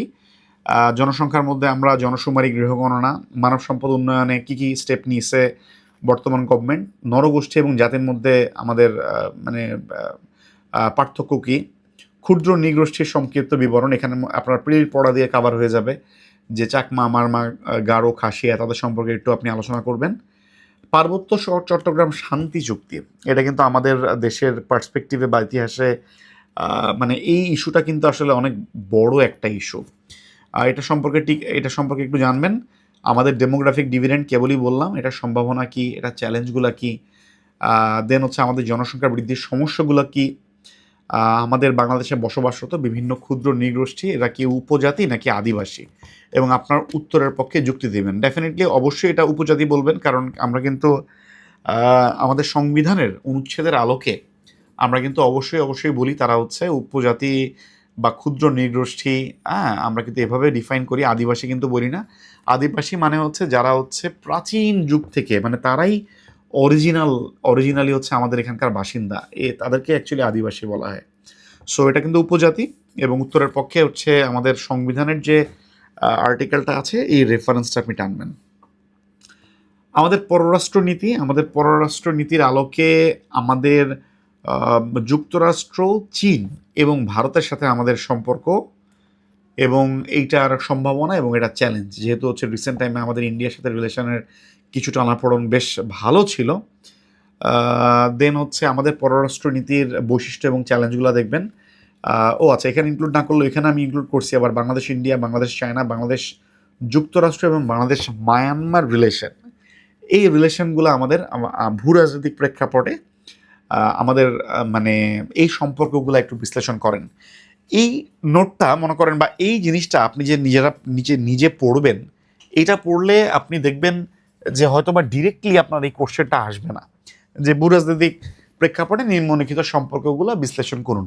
এই কোশ্চেন জীবনেও আপনাকে বিসিএস হয়তো বা ডিরেক্টলি আপনাকে এই কোশ্চেনটা দিবে না, বাট আপনি যে কোশ্চেনটা দিবে সেখানে আপনি আপনার এই কোশ্চেনের পড়া আপনি কাজে লাগাতে পারবেন, যে বাংলাদেশ ভারত সম্পর্কে সম্পর্কের আমাদের চ্যালেঞ্জগুলো কী, এটার আমাদের মানে সম্ভাবনাগুলো কী, এবং এর সংকট মোকাবেলায় করণীয় কী, এই জিনিসগুলো একটু মাথায় রাখবেন, যে আমাদের বর্তমান অবস্থা কী, বর্তমান সিচুয়েশন কী, যে আমরা এখন কোন অবস্থার মধ্যে আছি, আমাদের মানে চ্যালেঞ্জগুলো কী কী চ্যালেঞ্জ আমরা ফেস করতেছি, আমাদের সম্ভাবনা কোথায় আছে, কোন পার্সপেক্টিভে আমরা আরও আগাইতে পারি, এবং মানে আমাদের সংকট মোকাবেলায় আমাদের করণীয় কী, যে চ্যালেঞ্জগুলো আছে এই চ্যালেঞ্জ মোকাবেলায় আমাদের করণীয় কী। সো এই মানে আউটলাইনে দেখবেন, ওকে, এই যে সম্পর্কগুলো এই আউটলাইনে দেখবেন, চ্যালেঞ্জ মোকাবেলায় আমাদের করণীয় কী। তো দেন হচ্ছে জাতিসংঘ শান্তিরক্ষী মিশন, যেটা হচ্ছে মানে পিসকিপিং মিশনে তো আমরা এতদিন ফার্স্টে ছিলাম, এখন মোস্ট প্রবলি আমরা সেকেন্ড বা থার্ডে নেমে গেছি, অন্যান্য দেশগুলো আর একটু বেশি পাঠাচ্ছে। দেখবেন শান্তিরক্ষী মিশনে কিন্তু কোনো একটা মানে ডেভেলপড কান্ট্রি কিন্তু নাই, যে দেশগুলো দেখবেন সবগুলোই দেখবেন হচ্ছে মোটামুটি মানে উন্নয়নশীল দেশ, কারণ হচ্ছে শান্তিরক্ষী মিশনে মানে যে অ্যালাউন্স দেওয়া হয় সেটা বাংলাদেশের পার্সপেক্টিভে বা উন্নয়নশীল দেশগুলোর পার্সপেক্টিভে অনেক ভালো, হেলদি, কিন্তু হচ্ছে উন্নত দেশ যেগুলো সেগুলোর পার্সপেক্টিভে আসলে এটার পরিমাণটা যথেষ্ট কম, যে কারণে তারা এটাতে অত বেশি পার্টিসিপেট করে না।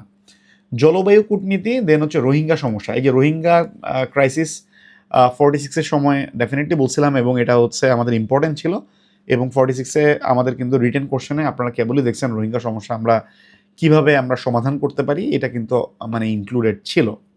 জলবায়ু কূটনীতি আমার কাছে মনে হয় এবারের জন্য আমাদের জলবায়ু কূটনীতি চিন্তা করবেন যে বাংলাদেশ হচ্ছে সফট পাওয়ারে বিশ্বাসী, বাংলাদেশ হচ্ছে হার্ড পাওয়ারে বিশ্বাসী না। বাংলাদেশ একটা ছোট দেশ, আমাদের হার্ড পাওয়ার বা মিলিটারি পাওয়ার আমাদের অত বেশি স্ট্রং না, যে কারণে আমরা কালচারাল ডিপ্লোমেসি বা হচ্ছে এই যে মানে ক্লাইমেট ডিপ্লোমেসি এই বিষয়গুলো, এইটা হচ্ছে আমাদের মানে আমাদের মূল ফোকাসের জায়গা। সো এটা হচ্ছে আমাদের গুরুত্বপূর্ণ থাকবে পররাষ্ট্রনীতির আন্ডারে, ওকে। এছাড়া আন্তর্জাতিক কূটনীতিতে বর্তমান সরকারের সাফল্য, অনেক সাফল্য কিন্তু, এটা ভালো করে একটু দেখবেন। কারণ ডক্টর মোহাম্মদ ইউনূস কিন্তু আপনারা দেখেছেন মালয়েশিয়াতে গেছে, চায়না ভিজিট করেছে রিসেন্ট টাইমে 2025-এই, এবং অনেকগুলা কান্ট্রিতে কিন্তু ভিজিট করেছে, এবং প্রত্যেকটা জায়গায় কিন্তু অনেক ভালো ভালো এমওইউ সাইন হয়েছে, বাইলেটারাল বিভিন্ন ট্রিটি সাইন হয়েছে। সো এইটা একটা আমার কাছে মনে হয় এই জিনিসটা যদি একটু নোট করেন তাহলে আপনাদের অনেক জায়গায় কাজে লাগবে। এই একটা জিনিস আপনারা একটু নোট করতে পারেন একটু ঘাটাঘাটি করে। বিদেশি বিনিয়োগ বৃদ্ধিতে আমাদের করণীয় কি, এটা ভাইভাতেও অনেক কমন কোশ্চেন। এই যে এবার যে ভাইভা হচ্ছে 45তম ভাইভা, এই ভাইভাতেও এইটা খুব কমন কোশ্চেন থাকতেছে যে আমরা যদি মানে বিদেশি বিনিয়োগ বাড়াইতে চাই তাহলে আমরা কি ধরনের আমরা স্টেপ নিতে পারি। আমাদের বাংলাদেশের ভূকৌশলগত গুরুত্ব আলোচনা করবেন। আমাদের বাংলাদেশের ভূকৌশলগত গুরুত্ব কি, যে ভৌগোলিক যে অবস্থান, সে অবস্থানের কারণে এটা দেখবেন আপনারা ডাইজেস্ট অথবা যে কোনো বইয়ে এটা অনেক বিস্তারিত আলোচনা পাবেন। জাস্ট পয়েন্টগুলো একটু মাথায় রাখবেন, আর ভিতরের যে লেখাটা এটা দুই একবার একটু রিডিং দিবেন এবং নিজের ভাষায় লিখবেন। পুরোটা তো নোট করে পড়া সম্ভব না, জাস্ট হচ্ছে ভিতরের জিনিসগুলো পড়বেন, আর কি পয়েন্টটা সেটা জাস্ট হচ্ছে মাথায় রাখার চেষ্টা করবেন। আমাদের মুক্তিযুদ্ধ পরবর্তীতে আমাদের পররাষ্ট্রনীতিতে কিছু চ্যালেঞ্জ ছিল, এবং ওই টাইমে আমরা কিভাবে এটা ওভারকাম করছি, এবং ওই টাইমে আমাদের পররাষ্ট্রনীতির কী কী সাফল্য ছিল, স্পেশালি হচ্ছে 1981 সাল পর্যন্ত আমাদের পররাষ্ট্রনৈতিক বা বৈদেশিক নীতি বিষয়ক যে বিষয়গুলো সেগুলো একটু দেখতে হবে। এছাড়া টিকা আকারে হচ্ছে বিমস্টেক, বাংলাদেশ ভারত যৌথ নদী কমিশন, গঙ্গার পানি বন্টন চুক্তি, ছিটমহল বিনিময়, জোট নিরপেক্ষ আন্দোলন, এই বিষয়গুলো হচ্ছে আমাদের টিকা আকারে দেখবেন। ঠিক আছে, আচ্ছা। বিমস্টেকের পাশাপাশি আরেকটা একটু বলে দিই, সার্ক। সো আপনারা যেভাবে পড়বেন আপনারা হচ্ছে বিমস্টেক ভার্সেস সার্ক, যে বিমস্টেক এবং সার্ক এই দুটার মধ্যে তুলনামূলক আলোচনা দেখবেন। ঠিক আছে, এই দুটার মধ্যে তুলনামূলক আলোচনা যে বিমস্টেক এবং সার্ক বাংলাদেশের পার্সপেক্টিভে আমাদের জন্য কোনটা বেশি ফ্রুটফুল। ঠিক আছে, আচ্ছা। আরেকটা বিষয় এখানে একটু আমি ইনক্লুড করতে ভুলে গেছি, সেটা হচ্ছে আমাদের বিআরআই ভার্সেস হচ্ছে কোয়াড, আমাদের জন্য কোনটা বেটার, আমরা কি কোনোটাতে যাওয়া আমাদের জন্য উচিত হবে কিনা, অথবা free and open Indo Pacific strategy, তাই না? সো এই দুইটা হচ্ছে এখানে একটু ইনক্লুড করবেন টিকার মধ্যে। আচ্ছা, আমি এগুলো হচ্ছে মানে ফ্রেশ কপিতে আমি এগুলো ইনক্লুড করে লিখে আবার আমি আপনাদেরকে পিডিএফ করে দিব, ডোন্ট ওয়ারি। জাস্ট হচ্ছে আমি একটু এখানে একটু আপনারাও একটু নোট রাখবেন যে আমরা কিন্তু 2016-তে আমরা কিন্তু সাউথ এশিয়ার প্রথম কান্ট্রি হিসেবে আমরা কিন্তু বিআরআইতে যোগদান করি। আমরা কিন্তু বিআরআই এর একজন অফিসিয়াল মেম্বার, ওকে। এছাড়াও চায়নার কিন্তু আরও বেশ কিছু ইনিশিয়েটিভ আছে। আমরা কিন্তু global development initiative, global political initiative, আমরা কিন্তু সবগুলোর মেম্বার না। আমরা গ্লোবাল ডেভেলপমেন্ট ইনিশিয়েটিভ জিডিআই যেটা, এটা কিন্তু চায়নার একটা ইনিশিয়েটিভ, সেটার কিন্তু আমরা মেম্বার, এটা একটু মাথায় রাখবেন। বাট আমরা কিন্তু কোয়াড বা হচ্ছে free and open Indo Pacific যেটা, বা আইপিএস যেটাকে আমরা বলি ইন্দো প্যাসিফিক স্ট্র্যাটেজি, আমরা কিন্তু এটার মেম্বার না, বিকজ ওগুলো হচ্ছে মোটামুটি একটা মিলিটারি অ্যালায়েন্স, ওকে। আচ্ছা, সো বিআরআই ভার্সেস কোয়াড, এটার একটু পারস্পরিক আমাদের পার্সপেক্টিভে, পররাষ্ট্রনীতির পার্সপেক্টিভে আমাদের জন্য কোনটা ফ্রুটফুল বা আমরা কোনটাতে অ্যাপ্রোচ করব সেটা দেখবেন। আচ্ছা, আইন বিচার শাসন, এটার মধ্যে আলটিমেটলি আপনারা সংবিধান পড়লে এটা কাভার হয়ে যাবে। রাষ্ট্রপতি, প্রধানমন্ত্রী, তাদের পদমর্যাদা, ক্ষমতা এবং কার্যাবলী দেখতে হবে। স্থানীয় সরকার এবং স্থানীয় শাসন এবং স্বায়ত্তশাসন, এটা সংবিধানের 59 নম্বর যে অনুচ্ছেদ আছে সেটার আলোকে ব্যাখ্যা করতে হবে।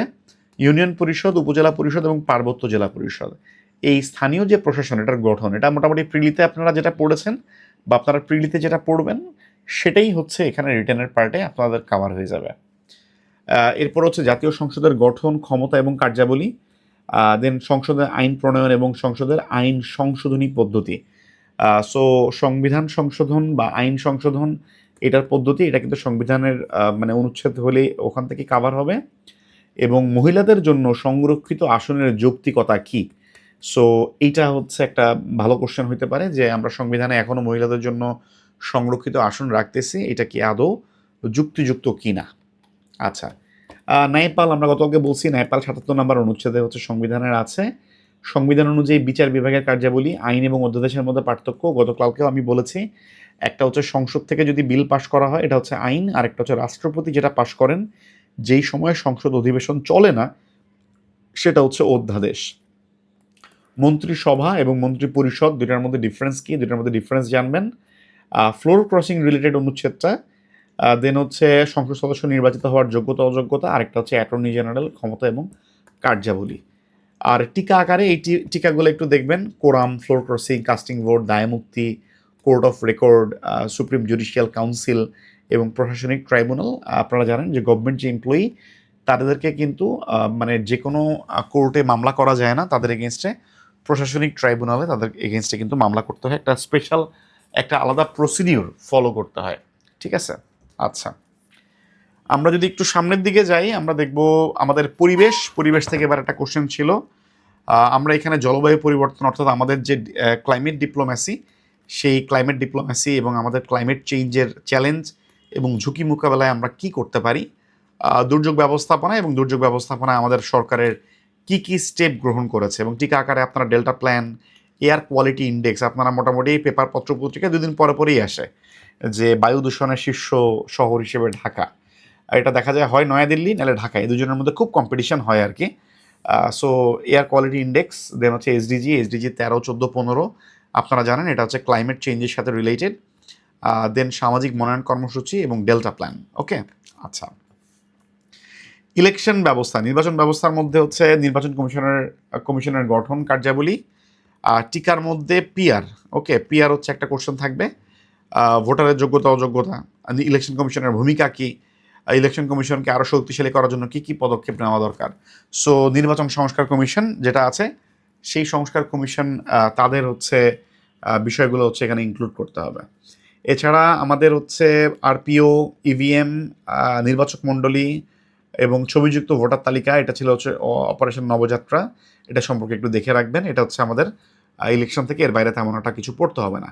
আমাদের ভৌগোলিক পরিচিতি, যেটা থেকে ইউজুয়ালি প্রতি বিসিএসে 20 মার্কের একটা কোশ্চেন থাকতো, বাট লাস্ট বিসিএসে কোনো কোশ্চেন ছিল না। আমাদের ভৌগোলিক অবস্থান, এটা দেখলে এটা অ্যাকচুয়ালি আমাদের বিসিএসের ভূগোল চ্যাপ্টারের পোর্শন। আমাদের ভৌগোলিক অবস্থানের কী কী সুবিধা আমরা পাচ্ছি এবং এটার চ্যালেঞ্জগুলো কী কী, আমাদের ভূপ্রাকৃতিক বৈশিষ্ট্য, এটা হচ্ছে ম্যাপ সহ দেখবেন। আমি একটু পরে ম্যাপের বিষয়টা আলোচনা করব।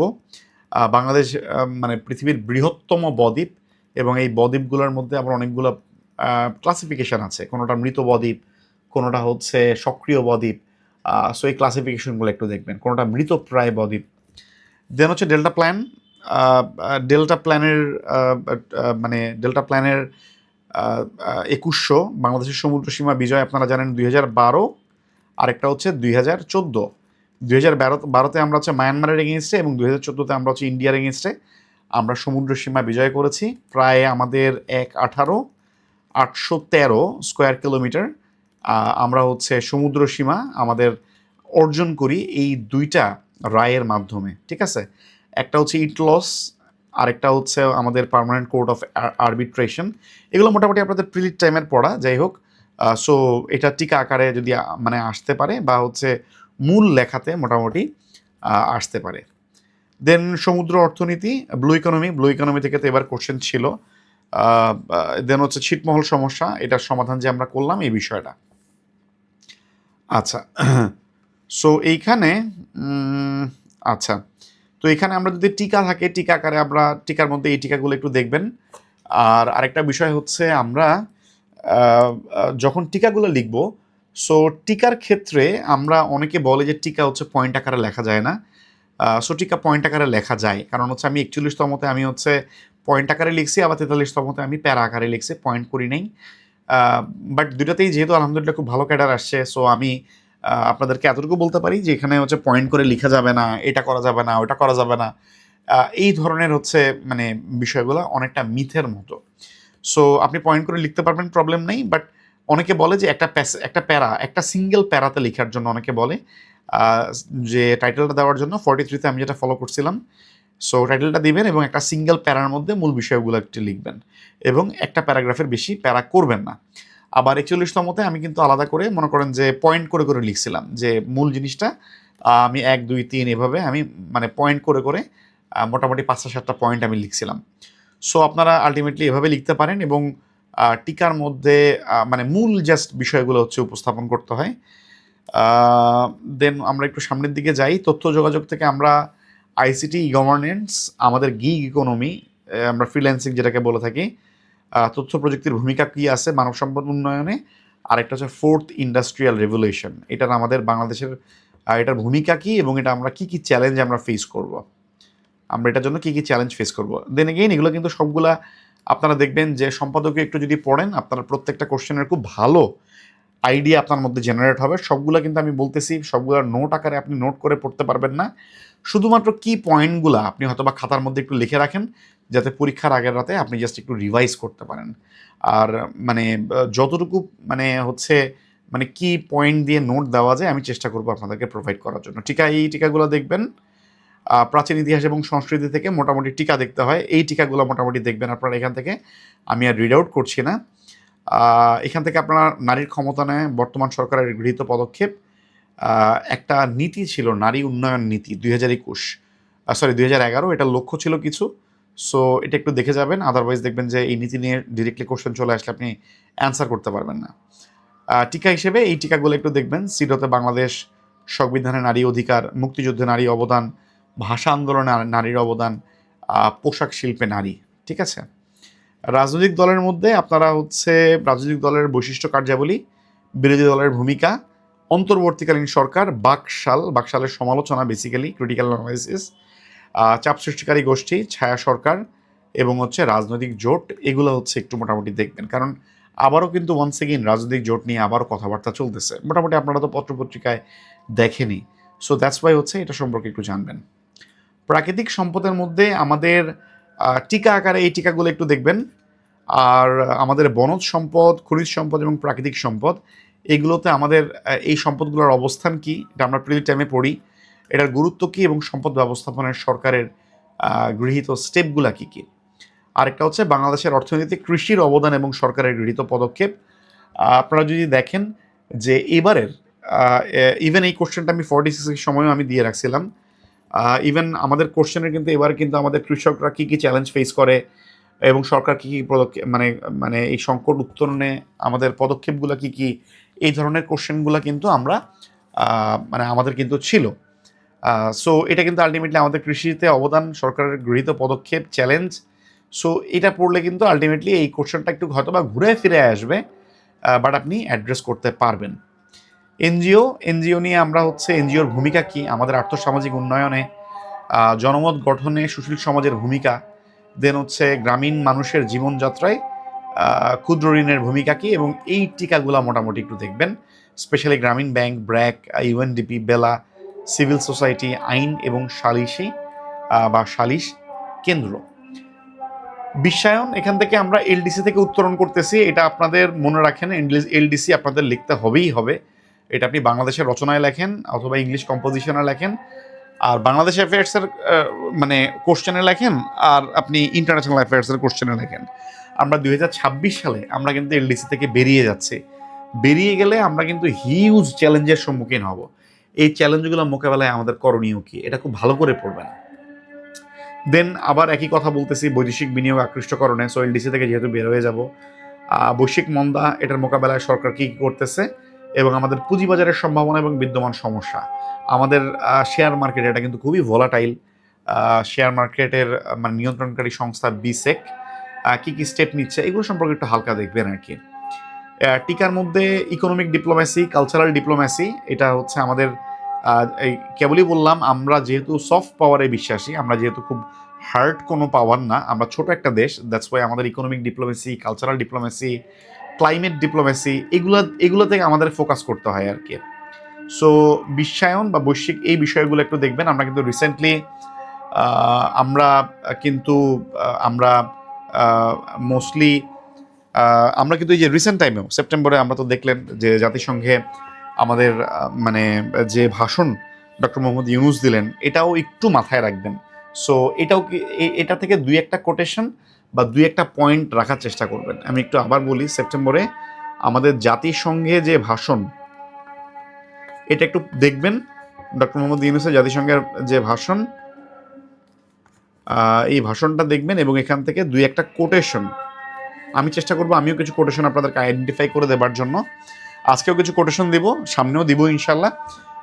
সো এটা হচ্ছে আপনারা একটু এইটাতে একটু ফোকাস করার চেষ্টা করবেন। আমরা এলডিসি থেকে উত্তরণ করলে আমাদের পোশাক এবং ওষুধ শিল্পে আমরা কী ধরনের চ্যালেঞ্জ ফেস করতে পারি এবং আমরা এটা থেকে কিভাবে আমরা এই চ্যালেঞ্জগুলো আমরা রিকভার করতে পারি। এটা হচ্ছে আমাদের প্রত্যেকটা চ্যাপ্টার থেকে আমরা কী কোশ্চেন পড়বো। আপনারা যদি এখন ডাইজেস্ট দেখেন বা যে কোনো বই দেখেন, আপনাদের কাছে মনে হতে পারে যে এই কোশ্চেনগুলো যে স্যার বা ভাইয়া কোশ্চেন তো অনেক কোশ্চেন দিচ্ছেন, এই কোশ্চেন কেমনে পড়ে শেষ করবো।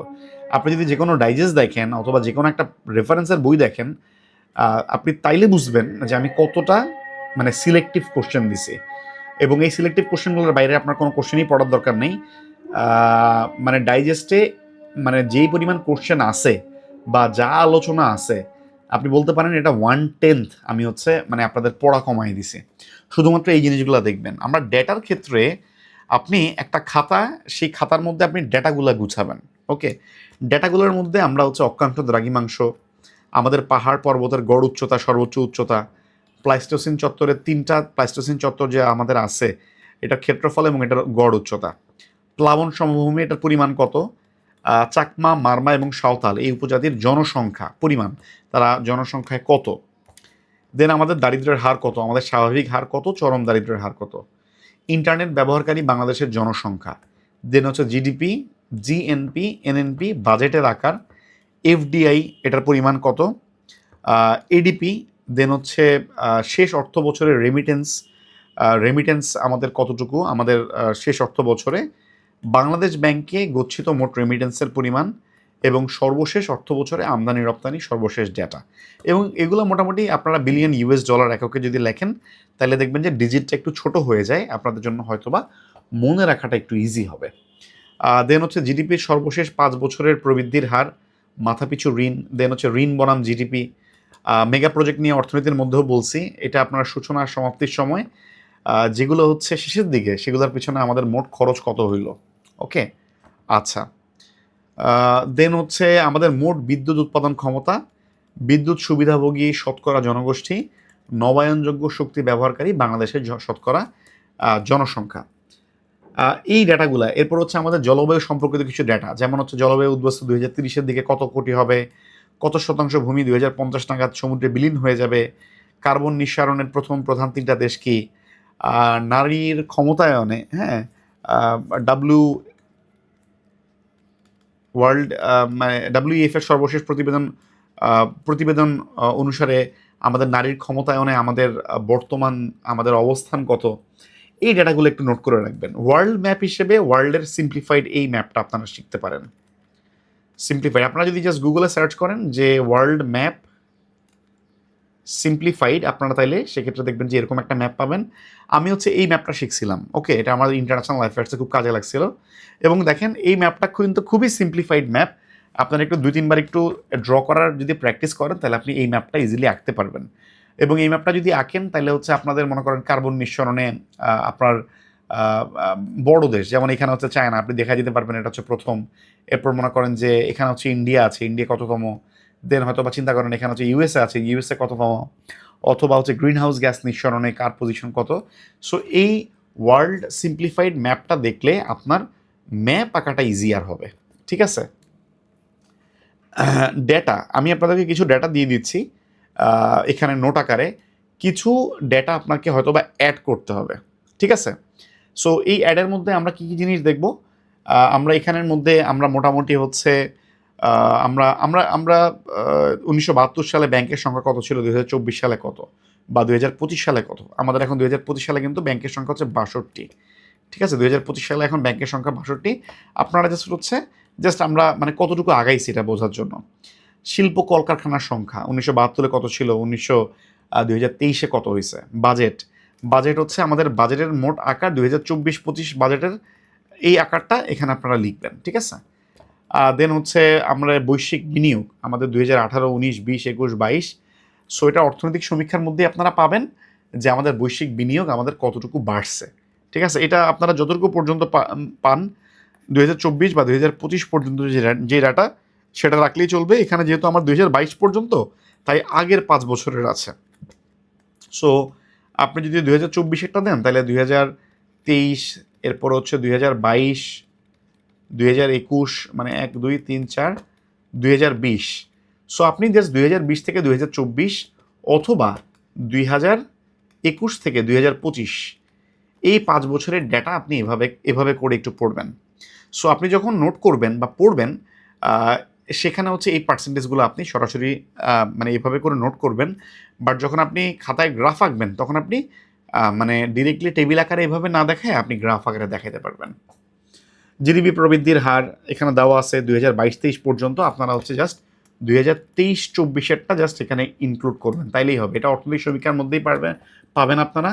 মাথাপিছু আয়, মাথাপিছু জিডিপি, মুদ্রাস্ফীতি, রপ্তানি আয়, দেন পোশাক শিল্পের রপ্তানি আয়, রেমিটেন্স, প্রত্যেকটা ক্ষেত্রে কিন্তু খেয়াল করেন বাংলাদেশের অর্থনৈতিক সমীক্ষা রেফারেন্স আকারে এখানে কিন্তু আমি উল্লেখ করেছি।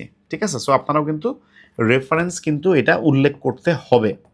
আচ্ছা, দেন হচ্ছে দারিদ্র্যের হার, দেন হচ্ছে অতি দারিদ্র্যের হার, দেন হচ্ছে কর্মসংস্থান, বেকারত্বের হার।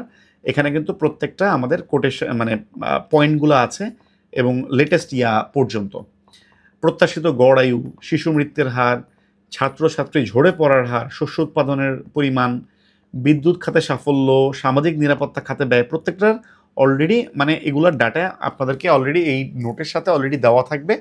আপনাদের কাজ হচ্ছে, যেমন মনে করেন যে 2023-24 পর্যন্ত আছে, আপনারা হচ্ছে 2024-25-এর ডাটাটা জাস্ট একটু গুগল সার্চ করে জাস্ট এখানে ইনক্লুড করবেন, আর আগের যেগুলো আছে সেগুলো তো থাকবেই। ওকে, আচ্ছা। এরপর হচ্ছে আমরা ডেটাগুলো যখন দিব, আমরা এভাবে বিভিন্ন ধরনের গ্রাফ আকারে দিব। আমরা হয়তো বা এরকম চার্ট আকারে দিতে পারি, আমরা এরকম চার্ট আকারে দিতে পারি, হরিজন্টাল অথবা ভার্টিক্যাল। আমরা হয়তো বা এই যে চার্টটা এভাবে দিতে পারি, এভাবে দিয়ে হয়তো বা এই যে তারপরে আমরা এই যে এরকম আমরা গ্রাফ দিয়ে আমরা প্রোগ্রেসটা বুঝাইতে পারি। ঠিক আছে? বা হচ্ছে শুধুমাত্র এই যে ডেটা পয়েন্টগুলো এভাবে এভাবে দিয়ে আমরা ডেটা পয়েন্টগুলো জাস্ট কানেক্ট করতে পারি এইভাবে। ঠিক আছে? সো অনেকভাবে আমরা একই ডাটা রিপ্রেজেন্ট করতে পারি। বাট আপনারা হচ্ছে শুধুমাত্র ওই ডাটাটা মানে আপনারা হচ্ছে শুধুমাত্র ডেটাটা টেবিল আকারে শুধুমাত্র আপনারা পড়বেন, এবং পরীক্ষায় আপনারা হচ্ছে শুধুমাত্র রিপ্রেজেন্ট যখন করবেন, আপনারা হচ্ছে বিভিন্ন স্টাইলে, এরকম বিভিন্ন স্টাইলে আপনারা রিপ্রেজেন্ট করতে পারেন। আপনারা পাই চার্ট দিতে পারেন। দেন হচ্ছে আমাদের ক্যাটাগরি ওয়াইজ কোটেশন। এই কোটেশনগুলো দেওয়া আছে। আমি আপনাদেরকে আর নতুন করে মানে এটা নিয়ে মানে রিডিং পড়বো না। আমাদের ভাষা আন্দোলন নিয়ে কোটেশন আছে, যুক্ত ফ্রন্ট, এরপর হচ্ছে 7 মার্চের ভাষণ, যদিও এটা হচ্ছে এখন সিলেবাসে নাই। সো এখানে হচ্ছে মানে ওইটা আপনি চাইলে স্কিপ করতে পারেন, ওটার খুবই মিনিমাল কোটেশন দেওয়া আছে। স্বাধীনতা যুদ্ধ, মুক্তিযুদ্ধে গণমাধ্যম, প্রবাসী সরকার, পদ্মা সেতু, বাংলাদেশের অর্থনীতি অথবা সরকারের উন্নয়ন সাফল্য, প্রত্যেকটার কোটেশন আমি এখানে দিয়ে রাখছি। অর্থনৈতিক পরিকল্পনা, আমাদের পররাষ্ট্রনীতি, সাম্প্রদায়িক সম্প্রীতি, দেন হচ্ছে ধর্মনিরপেক্ষতা, দারিদ্র্য বিমোচন, পরিবেশ দূষণ, প্রত্যেকটার কোটেশন এখানে আলাদা করে দেওয়া আছে। আমরা কিছুক্ষণের মধ্যে একটা ব্রেকে যাব, ডোন্ট ওয়ারি। সো কোটেশনগুলো এখানে দেওয়া থাকবে। দেন হচ্ছে আমাদের ম্যাপগুলোর জন্য আমি আপনাদেরকে এখানে যে কয়টা ম্যাপের কথা বলছি সেই কয়টা ম্যাপ দেখবেন শুধুমাত্র। বাংলাদেশের ম্যাপ যখন আঁকবেন তখন এরকম একটু বক্স করবেন, এবং আমাদের হচ্ছে 20 ডিগ্রি 34 মিনিট থেকে 26 ডিগ্রি 38 মিনিট অক্ষাংশ। সো এখানে 20 ডিগ্রি 34 মিনিট এখানে উল্লেখ করবেন, আবার এখানে উল্লেখ করবেন হচ্ছে 26 ডিগ্রি 38 মিনিট। ওকে, সো এভাবে উল্লেখ করবেন। সো এখান থেকে এতটুকু পর্যন্ত। আবার যখন দ্রাঘিমাংশের কথা যদি বলেন, সেটা হচ্ছে 88 ডিগ্রি 1 মিনিট। সো এটা হচ্ছে 88 ডিগ্রি 1 মিনিট থেকে শুরু করে 92 ডিগ্রি 41 মিনিট। সো এভাবে একটু আইডেন্টিফাই করে দিবেন মানে, বা হচ্ছে এই যে জাস্ট কোনাগুলাতে আপনি বক্সের মধ্যে এই যে এভাবে অক্ষাংশ এবং দ্রাঘিমাংশ আপনি লিখে দিবেন। ওকে, দেন হচ্ছে আমাদের সমুদ্র সীমা বিজয় বিষয়ক এই মনে করেন যে ম্যাপটা একটু দেখবেন, যেখানে আমরা রায়ে কতটুকু অর্জন করেছি সেগুলো হচ্ছে থাকবে। দেন হচ্ছে আমাদের 3 বিঘা করিডর, এটা মানে সিম্পলিফাই করে একটু দেখবেন। আমাদের বদ্বীপের মধ্যে আমাদের মনে করেন জোয়ার ভাটা বদ্বীপ কোনগুলা, আমাদের হচ্ছে মৃতপ্রায় বদ্বীপ কোনগুলা, উপজলীয় বদ্বীপ কোনগুলা, সেগুলো হচ্ছে বদ্বীপের এই ম্যাপটা দেখে একটু দেখবেন। ওকে, আচ্ছা। দেন হচ্ছে বাংলাদেশের ভূপ্রকৃতি, যখন আপনি কোশ্চেনের অ্যান্সার করবেন, আমাদের পাহাড়ি অঞ্চল কোথায়, পুরাতন পলি অঞ্চল কোথায় এবং নবীন পলি অঞ্চল কোথায়, সেগুলো এভাবে আইডেন্টিফাই করবেন। যেমন এগুলো হচ্ছে আমাদের মানে হচ্ছে কুমিল্লার ওই যে ময়নামতি, এরপর হচ্ছে মধুপুর ভাওয়ালগড়, আবার এগুলো হচ্ছে আমাদের মানে পাহাড়ি অঞ্চল, এখানে কিছু পাহাড় আছে। সো ভূপ্রকৃতির যে ম্যাপ আছে সেটা একটু দেখবেন। দেন হচ্ছে দক্ষিণ এশিয়ার একটা ম্যাপ আপনাদের শিখতে হবে, যেখানের মধ্যে ইন্ডিয়া, পাকিস্তান, নেপাল, ভুটান এখানে হচ্ছে মায়ানমারও কিছুটা যাতে ইনক্লুড থাকে আর কি, ঠিক আছে? এই যে দেখেন আমি সিম্পলিফাইড, আমি জাস্ট একটা টানের উপর যেটা লিখলাম, আপনি যদি সেটা মায়ানমার হিসেবে আইডেন্টিফাই করেন কোনো ভুল ধরবে না, ডোন্ট ওয়ারি। হ্যাঁ, এবং আমার কাছে মনে হয় যথেষ্ট ভালোও হয়েছে। সো এটা হচ্ছে মায়ানমার, এখানে শ্রীলঙ্কা, মালদ্বীপ, এগুলো আইডেন্টিফাই করে আমাদের দক্ষিণ এশিয়ার একটা ম্যাপ আপনাদের শিখতে হবে। এটা হচ্ছে ম্যাপ, ওকে? সো আমরা এখন একটা ছোট ব্রেক নিব। আমরা কতক্ষণের ব্রেক নিলে ভালো হয় দেখি, বলেন দেখি। 10 মিনিটের একটা ব্রেক নিব। এরপর হচ্ছে আমরা প্রিলির পড়াটা, প্রিলির পোর্শনটা আলোচনা করতে খুব অল্প সময় লাগবে ইনশাল্লাহ। বা রিটেনের যদি আপনাদের আরও অ্যাডিশনাল কোনো আলোচনা লাগে সেগুলো আমরা ব্রেকের পরে করি ইনশাল্লাহ, কি বলেন? আমরা হচ্ছে একটা ছোট্ট একটা ব্রেক নিই, ব্রেকের পরে বাদ বাকি জিনিসটা আমরা একটু কাভার করি। এবং আপনাদের হচ্ছে যে কোনো কোশ্চেন আছে এটা সম্পর্কে আরও ডিটেলস আরেকটু অ্যাডিশনাল কথাবার্তা থাকলে সেগুলো আলোচনা করব ব্রেকের পরে। এবং কৃষিজ সম্পদ, জনসংখ্যা, অর্থনীতি, এই তিনটা জিনিস আমি আপনাদেরকে একটু গুছিয়ে দিব প্রিলির জন্য। আমরা নামাজের ব্রেক, আমরা 10 মিনিটের একটা ব্রেক নিই, ওকে? সো আপনাদের জন্য এখন হচ্ছে 10 মিনিটের ব্রেক, ওকে? আমরা ইনশাল্লাহ আবার হচ্ছে আমরা 4:40 থেকে আমরা আবার স্টার্ট করবো ইনশাল্লাহ, ওকে? 4:40 থেকে আমরা 4:40 থেকে আবার ইনশাল্লাহ স্টার্ট করব। ঠিক আছে ইনশাল্লাহ।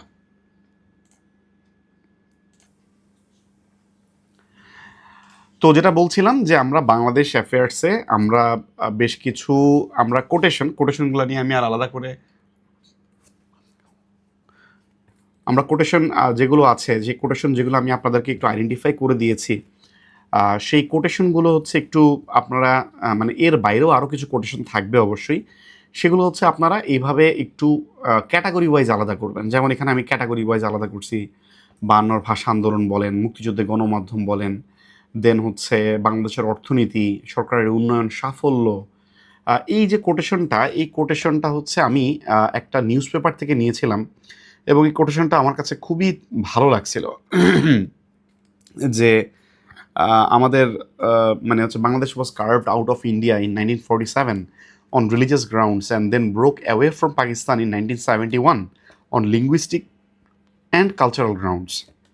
For decades, it was an object of condensation for India and Pakistan alike. মানে দুইজনেরই ঘৃণার পাত্র ছিল। Not anymore, now a shining model of development, this twice dismembered, মানে দুইবার বিচ্ছিন্ন হওয়া দেশ, offers a lesson for the struggling countries from which it was born. মানে এখন যেই দুইটা দেশ থেকে তারা বিচ্ছিন্ন হয়েছে বাংলাদেশ, সেই দুইটা দেশের জন্য আমরা একটা শাইনিং লেসন আমরা প্রোভাইড করি। এটা হচ্ছে অরবিন্দ সুব্রামানিয়ান, এটা তিনি হচ্ছেন former chief economic adviser to the government of India, এবং তিনি the paradoxes of Bangladesh miracle নামে একটা আর্টিকেল পাবলিশ করছিলেন, এবং সেই আর্টিকেলটাতে এই লাইনটা ছিল। এবং আমার মনে পড়ে আমার 43 অথবা 44 যে কোনো একটা রিটেনে আমি হচ্ছে এই কোটেশনটা আমি ইউজ করছিলাম। সো এটা কিন্তু বাংলাদেশের অর্থনীতি বা সরকারের উন্নয়ন সাফল্য, আমাদের মানে কদ্দূর আগাইলাম, আমাদের চ্যালেঞ্জ, এগুলো নিয়ে কিন্তু এই কোটেশনটা খুব ভালো একটা কোটেশন হইতে পারে।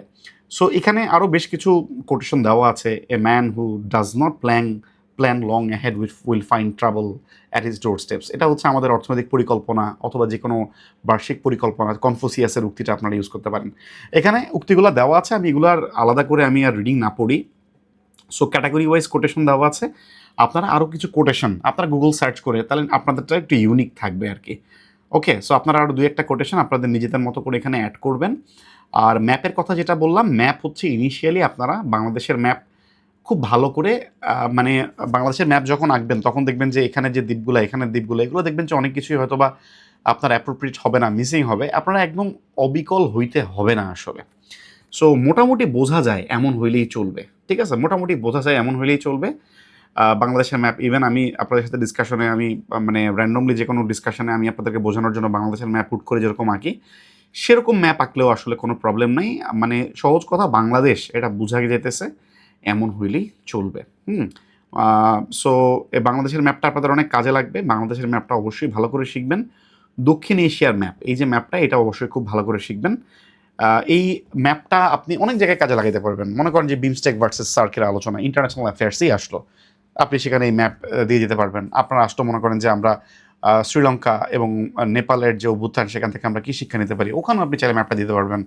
আপনার আসলে হচ্ছে BCIM করিডোর, ঠিক আছে, Bangladesh, China, India, Myanmar. So BCIM corridor তো এভাবে গেছে। সো এই করিডোরটা দেখানোর জন্য আপনি তো মানে ইন্ডিয়ার কলকাতা থেকে চায়নার কুনমিং পর্যন্ত, ইন্ডিয়ার কলকাতা থেকে শুরু করে চায়নার কুনমিং পর্যন্ত ওই করিডোরটা দেখাইতে হলে আপনি এটা ড্র করতে পারেন। দক্ষিণ এশিয়ার ম্যাপটা আপনার অনেক বেশি কাজে লাগবে। সো প্রথমত আপনার জন্য কথা হইলো যে আপনি ডেটা কোটেশনগুলো একটু গুছায় ফেলেন। এখানে যে ডেটাগুলো আছে মোস্টলি লাস্ট 5 বছরের ডেটা, মোস্টলি সবগুলো দেওয়া আছে। জাস্ট 1 বছর রিসেন্ট বছরটা আপনাকে হয়তো বা যুক্ত করতে হবে।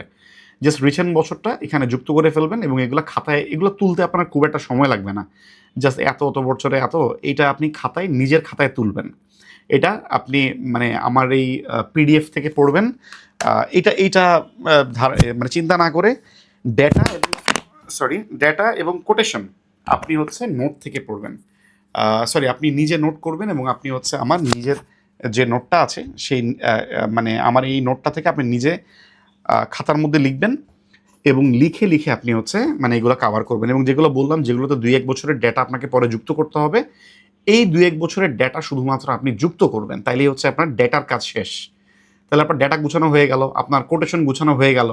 আরও কিছু কোটেশন আমি সামনের দিকে দিব আপনাদেরকে, ওগুলো হচ্ছে আপনার কোটেশনের যে বইটা বা খাতাটা সেখানের মধ্যে ইনক্লুড করবেন। আরও কিছু ডেটা হয়তো বা দিব, সেগুলো হচ্ছে আপনার ডেটার যে শিটটা, সেই শিটের মধ্যে যুক্ত করবেন। এবং ডেটা বা গ্রাফ আপনি হচ্ছে মানে বিভিন্ন স্টাইলে দিতে পারেন। এটা একটা স্টাইল হতে পারে, ভার্টিক্যাল হরিজন্টাল একটা স্টাইল হতে পারে, পাই চার্ট হতে পারে।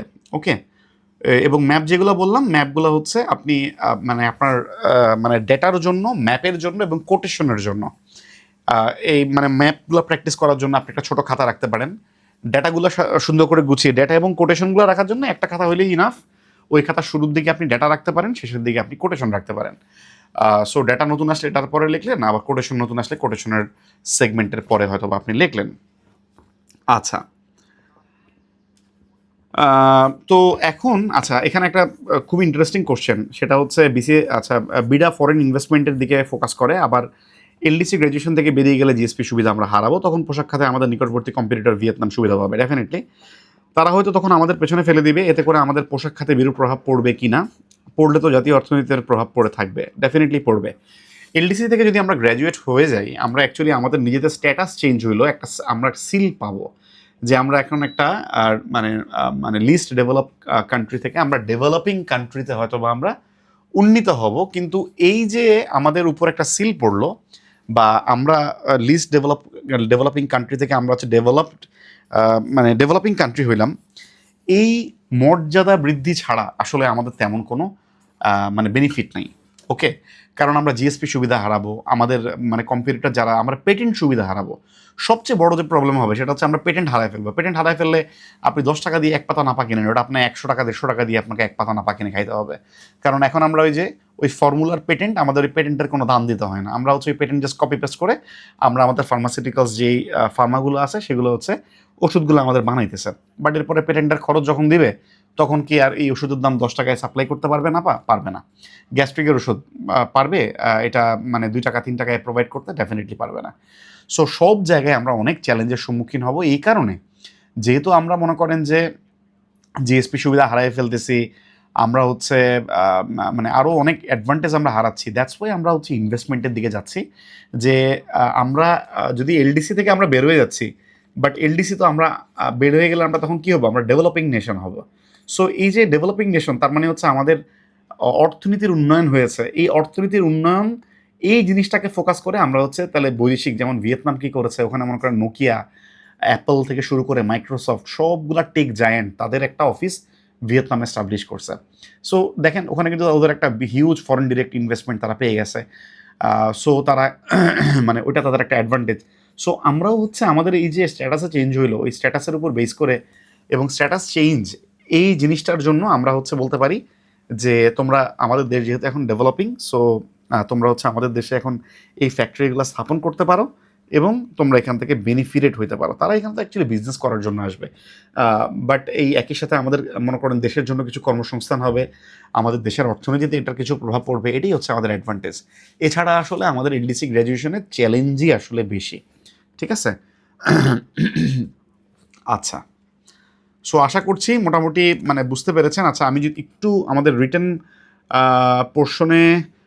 পোর্শনের যে কোশ্চেনগুলো, সেগুলো আমার কাছে মনে হয় যে আমি মানে আপনাদের প্রিলির পড়াগুলোর পাশাপাশি আমি একটু কিছুটা কাভার করেছি। সরি, আপনাদের পড়ানোর মাঝে মাঝে আমি যে কোশ্চেনগুলো দেখেছি, সেই কোশ্চেনগুলো মোটামুটি আমি অ্যাড্রেস করার চেষ্টা করেছি।